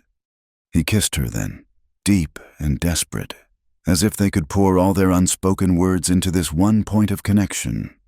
When they broke apart, both breathing hard, Eleanor made a decision. Tomorrow, when they come with their accusations and their moral outrage, we face them together. But tonight, she stepped back, fingers moving to the buttons of her dress. Tonight, I want to be yours in every way that matters. Not because they're forcing us, but because I choose it. Choose you. Colt's breath caught. Eleanor, you don't have to. I know I don't have to. I want to. Her hand stilled on the third button. Unless you don't. He crossed to her in 2 strides, catching her hands. I want nothing more. But are you certain there's no going back from this? I don't want to go back. I want to go forward. With you. She met his eyes steadily. Make me yours.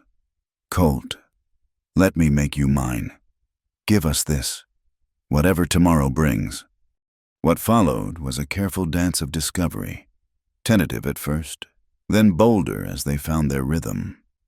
Colt traced the scar on her neck with gentle fingers, then with his lips, transforming what had been her shame into something sacred. Eleanor mapped the damage the raid had left across his body, the twisted scar tissue, the places that would always hurt, and offered her own form of healing through touch.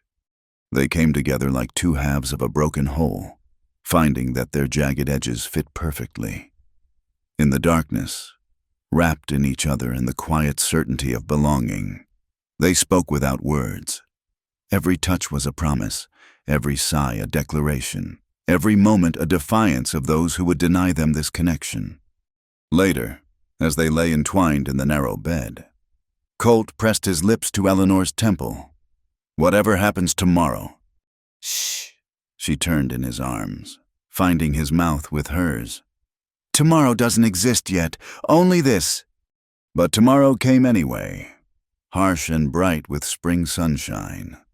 Eleanor woke to find Colt already dressed, standing at the window with rigid shoulders. They're here, he said quietly. Sheriff Dixon and half the town, looks like. Eleanor rose, dressing quickly but carefully.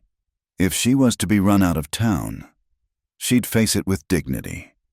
She pinned her hair severely, buttoned her collar high, and took Colt's offered hand. Ready? No, she admitted. But let's go anyway. They descended together to find a crowd gathered in the barnyard. Sheriff Dixon, a weathered man who looked uncomfortable with his role, stepped forward. Miss Bell, I'm going to have to ask you to come with me. There have been complaints about moral violations, public indecency. What indecency? Colt's voice was dangerously quiet. Working for her wages, having a roof over her head? Now, Colt, you know what they mean. The sheriff's expression was apologetic but firm. Unmarried woman living on your property. It doesn't look right. Since when is looking right a legal matter? Since the town council voted on it this morning. Mrs. Pritchard stepped forward, triumph in her eyes. We have standards in Silver Hollow. If Miss Bell wishes to stay, she needs to find proper accommodation. Otherwise, she'll need to be on the next train east. Eleanor felt Colt tense beside her, ready to fight. She squeezed his hand in warning, then stepped forward herself. Mrs. Pritchard, you speak of standards. What about the standard of charity, of judging not lest ye be judged? She kept her voice level despite her racing heart. I came to this town seeking honest work and found it. I've harmed no one, corrupted no one, taken nothing that wasn't freely given. You've corrupted yourself, someone called from the crowd. Living in sin, flaunting it before decent folk. Eleanor lifted her chin. I've lived with truth. If that's corruption, then perhaps your definition of decency needs examining. Enough talk. Mrs. Pritchard turned to the sheriff. Do your duty. But before Dixon could move, a new voice rang out. Just a moment. Everyone turned to see Reverend Hartley making his way through the crowd, still thin from his illness but radiating authority. Behind him came others. Samuel Chen, Mrs. Thompson, even Mrs. Whelan from the saloon.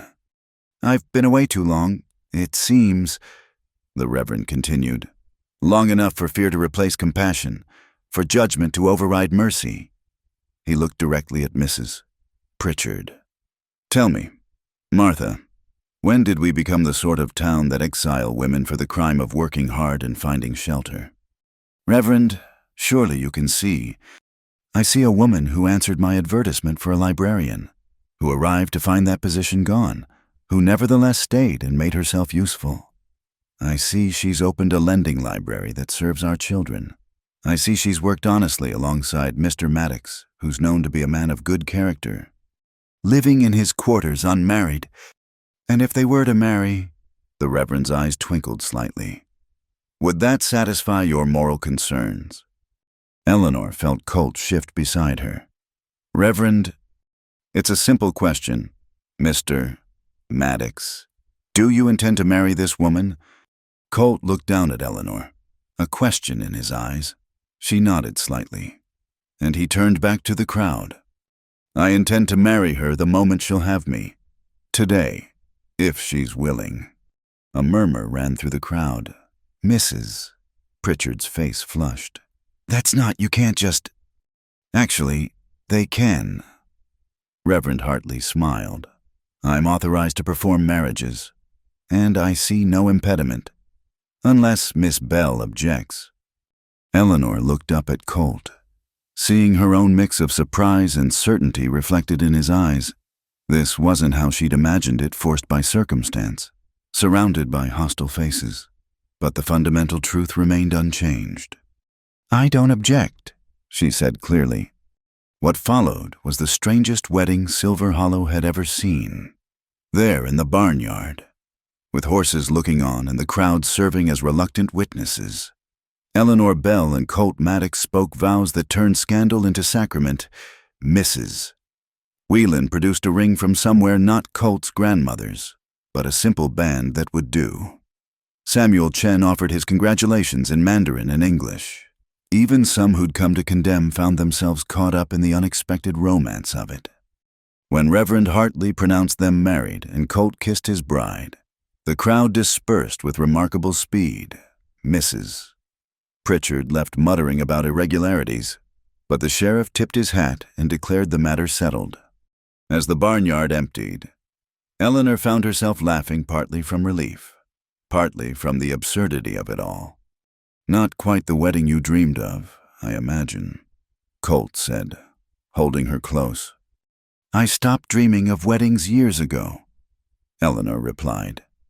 But if I had dreamed, it would have been exactly this, honest and real, with horses as bridesmaids and you looking at me like I'm the only thing in the world that matters.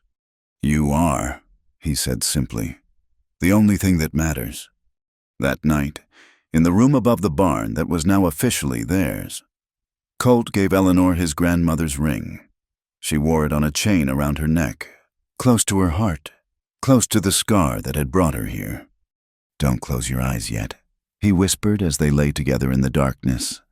This is just the beginning. And Eleanor, his wife now-in-law as she'd already been in heart, kept her eyes wide open to all the possibilities that stretched before them. The town might never fully accept them, but they'd claim their place nonetheless. Together, honestly, without apology. In the morning, they would return to work. The horses wouldn't care that their caretakers were now married. The library would still need tending. Life would continue much as before, except for the fundamental change that they now faced it as one. But tonight, they had earned the right to simply be two people who'd found love in the unlikeliest of places, who'd refused to let others' judgments define their worth, who'd discovered that sometimes the most broken things create the strongest bonds. And, in the barn below, the horses settled into sleep, content in the knowledge that all was well in their small world, that love had found a way despite everything. That morning would bring new possibilities for those brave enough to seize them. The town council meeting was held in the back room of Thompson's General Store, all dark wood and the smell of tobacco and pickles. Eleanor sat beside Colt on a hard bench, their shoulders touching, drawing strength from the contact. Across from them, the 5 members of the council arranged themselves like judges at a trial. Mrs. Pritchard had recovered from the shock of their sudden marriage and returned with reinforcements. She'd spent the week since gathering signatures, spreading poison with the efficiency of a plague. Now she sat in the front row of observers, lips pursed in satisfaction. The issue at hand, began Mayor Josiah Whitman, a thin man who looked perpetually worried. is whether Mr. and Mrs. Maddox should be permitted to continue operating their establishments within town limits. Establishments? Colt's voice was carefully controlled. You mean my ranch and my wife's library? The ranch is outside town limits. Mrs. Pritchard interjected. But that so-called library is another matter. Unmarried women living in sin, now teaching our children. We're married, Eleanor said quietly. As you well know, since you witnessed it. A hasty ceremony performed under duress hardly counts. Enough. Reverend Hartley stood from his place among the observers. I performed that marriage legally and in good faith. If you're questioning its validity, you're questioning my authority as a minister. The council members shifted uncomfortably. Questioning the Reverend was different from targeting outsiders. The marriage isn't in question, Mayor Whitman said hastily. But there are other concerns. The library operates without proper permits, without council approval. Because the council closed the original library, Eleanor interrupted. I'm simply providing a service the town abandoned. Filling young minds with questionable ideas. Mrs. Pritchard muttered. With books, Eleanor corrected. Shakespeare, the Bible, arithmetic primers. If those are questionable ideas, then perhaps the problem lies not with the books, but with those who fear them. A murmur ran through the crowd. Several parents who'd been grateful for the library shifted uneasily. Furthermore, Mrs. Pritchard pressed on. There's the matter of propriety. Mrs. Maddox continues to work like a common laborer, setting a poor example for our daughters. An example of honest work. Eleanor stood, unable to remain silent. An example of a woman earning her keep through skill and effort rather than gossip and judgment. How dare you? How dare I? Eleanor's voice rose. How dare I work? How dare I read? How dare I love a good man who sees me as a partner rather than property? She looked around the room, meeting the eyes of women she'd served at the library, men whose horses Colt had treated. How dare I exist in a way that makes you uncomfortable with your own small lives? Eleanor. Colt's hand found hers, not to silence but to support. She took a breath, steadying herself. I came to Silver Hollow seeking a new life. I found work, purpose, and love. If that threatens you so deeply, perhaps you should examine why. Councilman Robert Hayes, who ran the bank, cleared his throat. These are pretty words, Mrs. Maddox, but the fact remains that your unconventional arrangement has caused significant discord. Perhaps it would be better for all if you and your husband relocated. Better for who? Colt stood now, his presence filling the small room. For the dozen families who bring their horses to me because I'm the only one within 50 miles who can handle difficult cases. For the children who've learned to read because my wife opens that library every day, regardless of weather or whispers. For the moral fabric of our community. Mrs. Pritchard insisted. Moral fabric. Colt's laugh was bitter. Where was that moral fabric when Jim Morrison beat his horses half to death and you all looked away because he sits in the front pew on Sundays? Where was it when the widow Harrison needed help with her harvest and only the Chinese workers would assist because the rest of you decided she was too odd to deserve aid? That's different. Is it, or is morality just your word for conformity? He looked at each council member in turn. You want to exile us for the crime of not fitting your narrow vision. Fine. But know this, we're not the only ones who don't fit. Drive us out, and you tell every person who's different, who's damaged, who's just trying to build something good, that they're not welcome here either. Samuel Chen stood from the back of the room. Mr. Maddox speaks truth. I have been in Silver Hollow 10 years. 10 years of whispers, of being told I don't belong. But I stayed, worked, contributed, as have they. He gestured to Eleanor and Colt. If you drive out everyone who doesn't match your ideal, soon you'll have nothing but empty buildings and bitter hearts. No one asked for your opinion. Someone muttered. No, Samuel agreed calmly. But I give it anyway. as is my right as a resident and business owner in this town. More voices joined in, some supporting the Maddoxes, others backing Mrs. Pritchard. The meeting devolved into arguments that had little to do with libraries or propriety and everything to do with old grievances and fears. Mayor Whitman banged his gavel repeatedly. Order will have order. When the room finally quieted, he looked exhausted. The council will deliberate in private, everyone out except the parties directly involved. The crowd filed out reluctantly. Eleanor and Colt remained seated, hands clasped, waiting. Through the thin walls, they could hear raised voices from the council's deliberation. Whatever they decide, Colt murmured. We'll face it together. I know. Eleanor leaned into him. I'm not afraid. Not anymore. It was nearly an hour before the council returned. Mayor Whitman wouldn't meet their eyes as he spoke. After much deliberation, the council has reached a decision. While we cannot force Mr. Maddox to relocate his ranch, as it exists outside town limits, we find that the unauthorized library presents a liability to town order. He paused, seeming to gather courage. Therefore, Mrs. Maddox must cease library operations within 1 week or face formal eviction from town property. Eleanor felt the words like a physical blow. The library, her small contribution, her purpose beyond the ranch gone. However, the mayor continued, surprising everyone, if Mrs. Maddox wishes to apply for proper permits and submit to council oversight, she may reapply to establish an official town library, with conditions. What conditions? Colt's voice was dangerous. The library would need to maintain proper hours. Mrs. Maddox would need to dress appropriately. No working at the ranch during library days.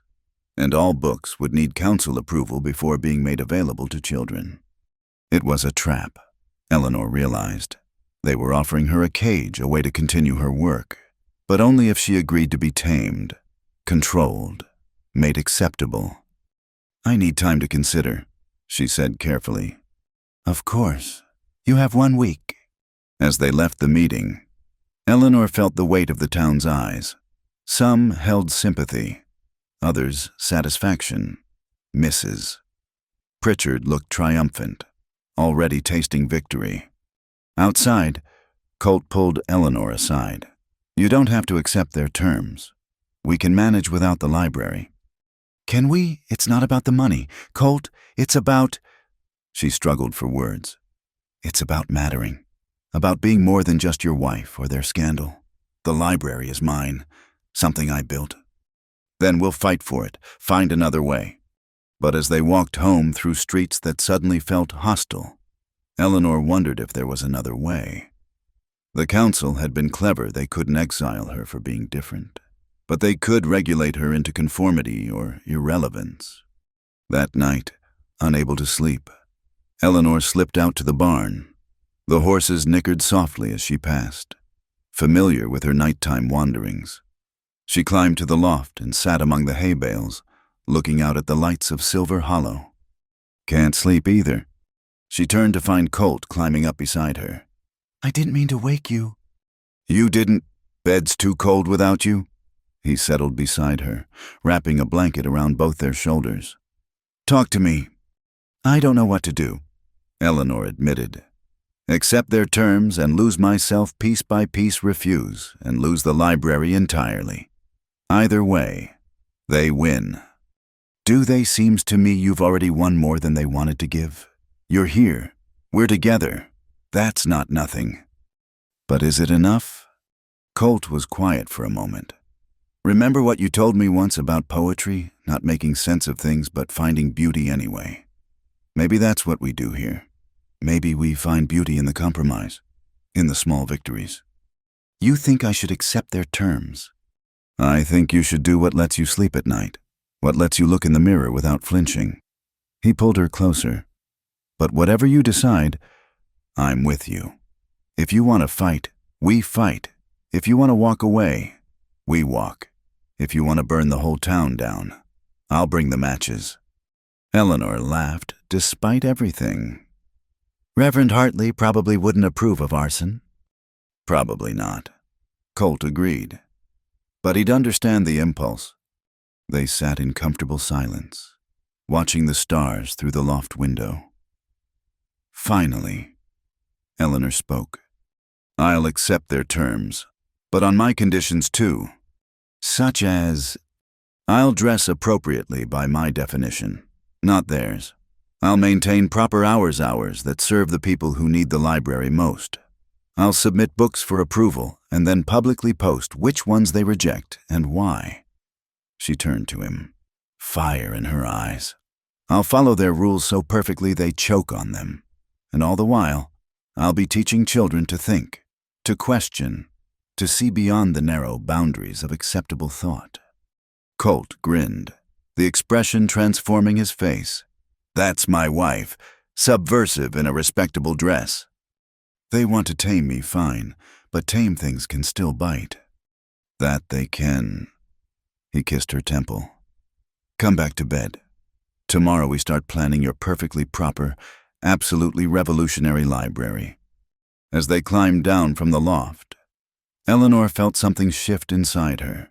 The town thought they'd won, thought they'd forced her to choose between conformity and exile. They didn't understand that she'd learned to find a third way, the path that looked like surrender, but tasted like victory. Let them think they'd tamed the scandalous misses. Maddox. She'd show them that the most dangerous rebels were the ones who smiled while they changed the world one book at a time. Don't close your eyes yet, Colt whispered as they settled back into bed. The best part's still coming. And Eleanor, revolutionary in training, kept her eyes wide open for all the possibilities that tomorrow would bring. 6 months had passed since the council meeting. Eleanor's library, now officially the Silver Hollow Public Library, occupied the same room above Thompson's store. But everything else had changed. The shelves Colt had built were now filled with carefully cataloged books, each bearing the council's stamp of approval. Eleanor wore proper dresses with high collars and long sleeves, her hair pinned severely. To anyone passing, she appeared the perfect image of respectability. But those who looked closer might notice the subversive titles tucked between approved texts, Mary Wollstonecraft beside household management guides, Frederick Douglass nestled near agricultural manuals. They might see how she taught children to question as well as read, to think beyond the boundaries their parents accepted. This morning, Eleanor was reading to a group of young ones when she heard familiar heavy steps on the stairs. Colt appeared, hat in hand, an odd expression on his face. Children, let's continue this tomorrow, Eleanor said, recognizing something significant in her husband's manner. Remember to practice your letters. After they'd gone, chattering down the stairs like magpies, Colt crossed to her. What is it? She asked. Reverend Hartley, he's had another attack. Doctor says. He didn't need to finish. Eleanor could read the rest in his face.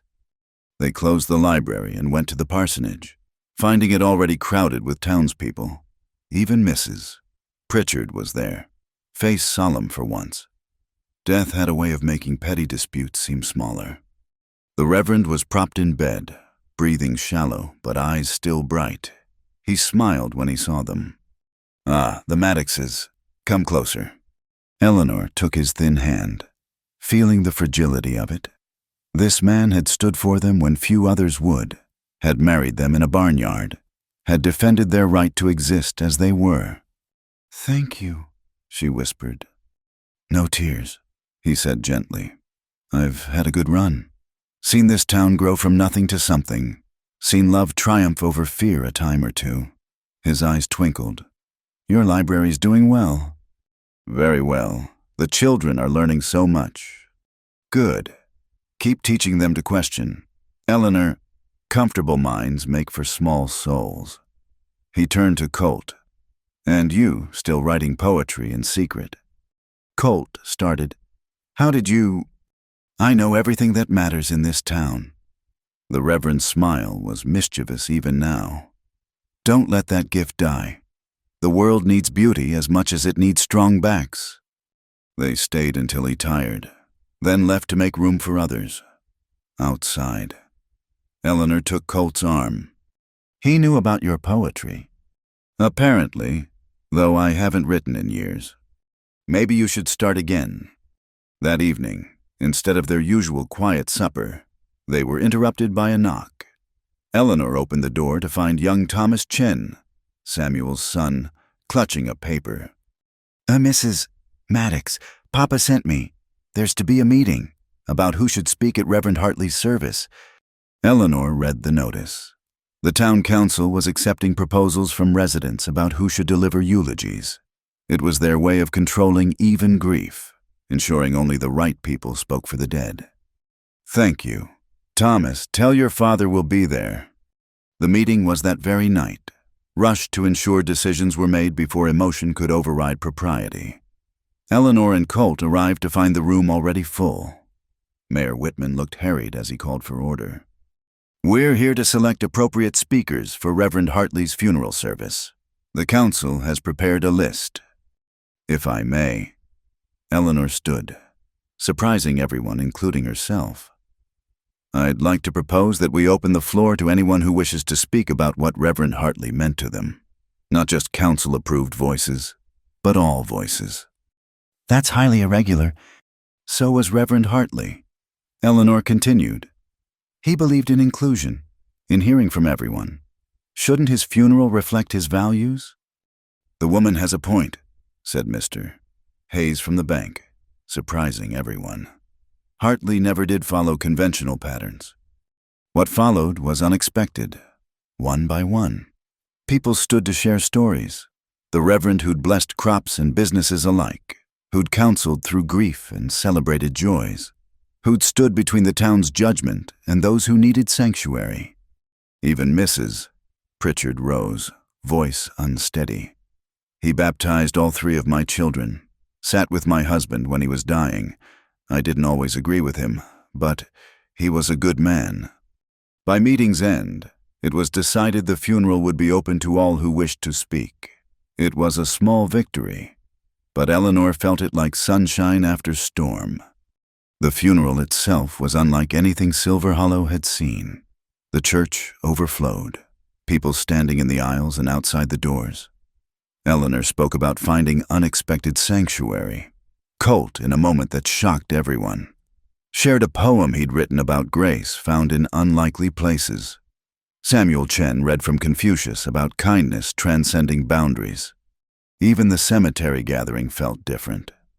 As they lowered the Reverend into Wyoming soil, Eleanor noticed something the invisible lines that usually divided the town had blurred. Mrs. Thompson stood next to Samuel Chen, cowboys mixed with shopkeepers. For one afternoon, Silver Hollow was what Reverend Hartley had always believed it could be. He would have loved this, Colt murmured. Eleanor nodded, watching as people who rarely spoke began tentative conversations. Change, she realized.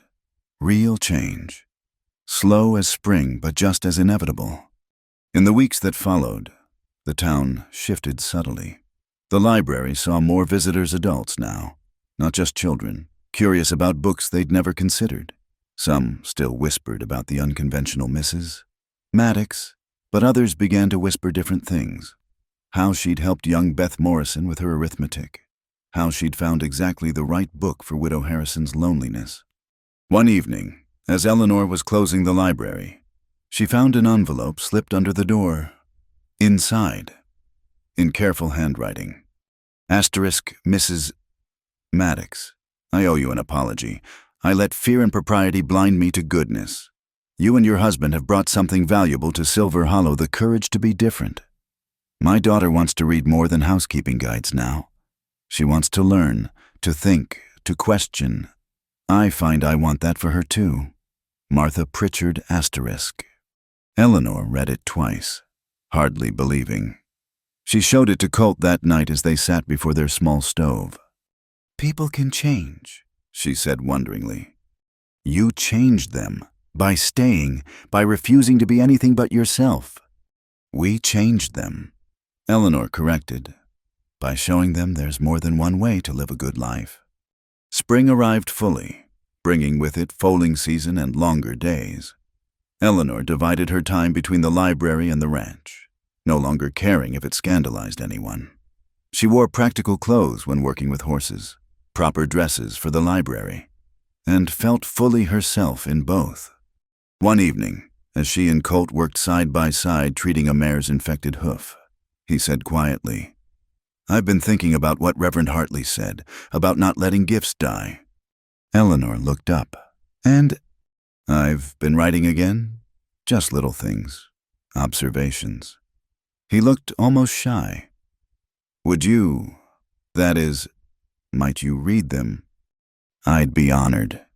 That night, by lamplight, Eleanor read her husband's poetry verses about horses and horizons, about finding home in unexpected places, about love that grew in wounded soil. They weren't polished or perfect, but they were true, and that mattered more. "These are beautiful," she said, eyes bright with unshed tears. "Others should read them."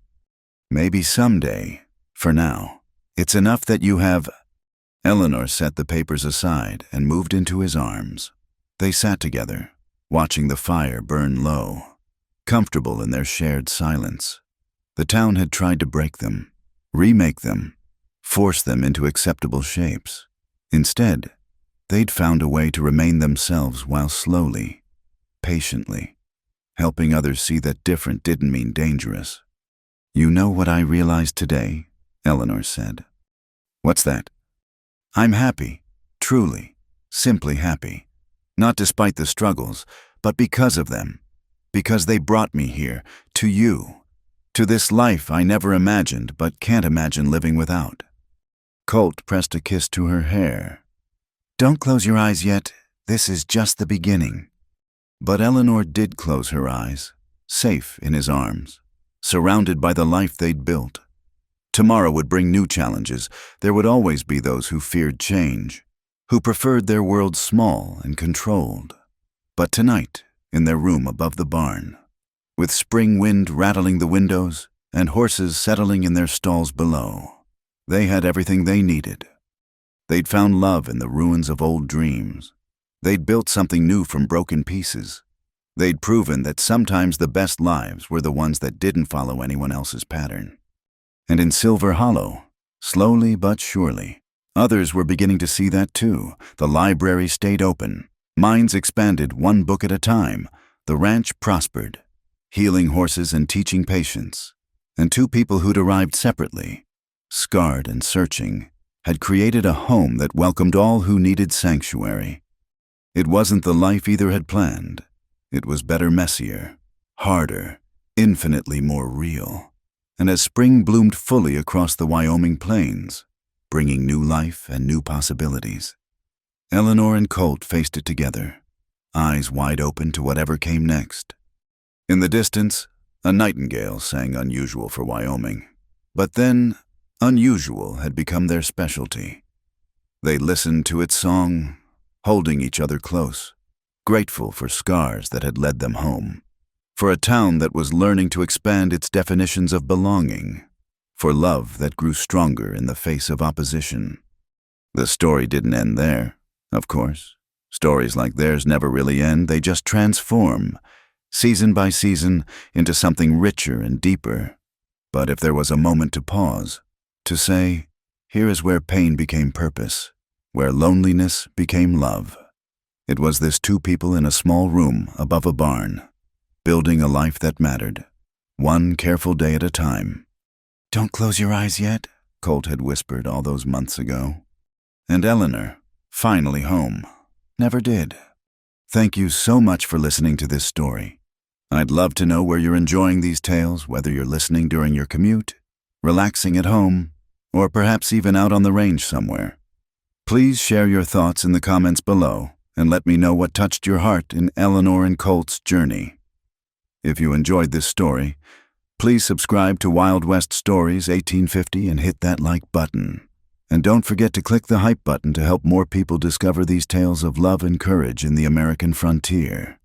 Until next time, keep your eyes open to the beauty in broken things.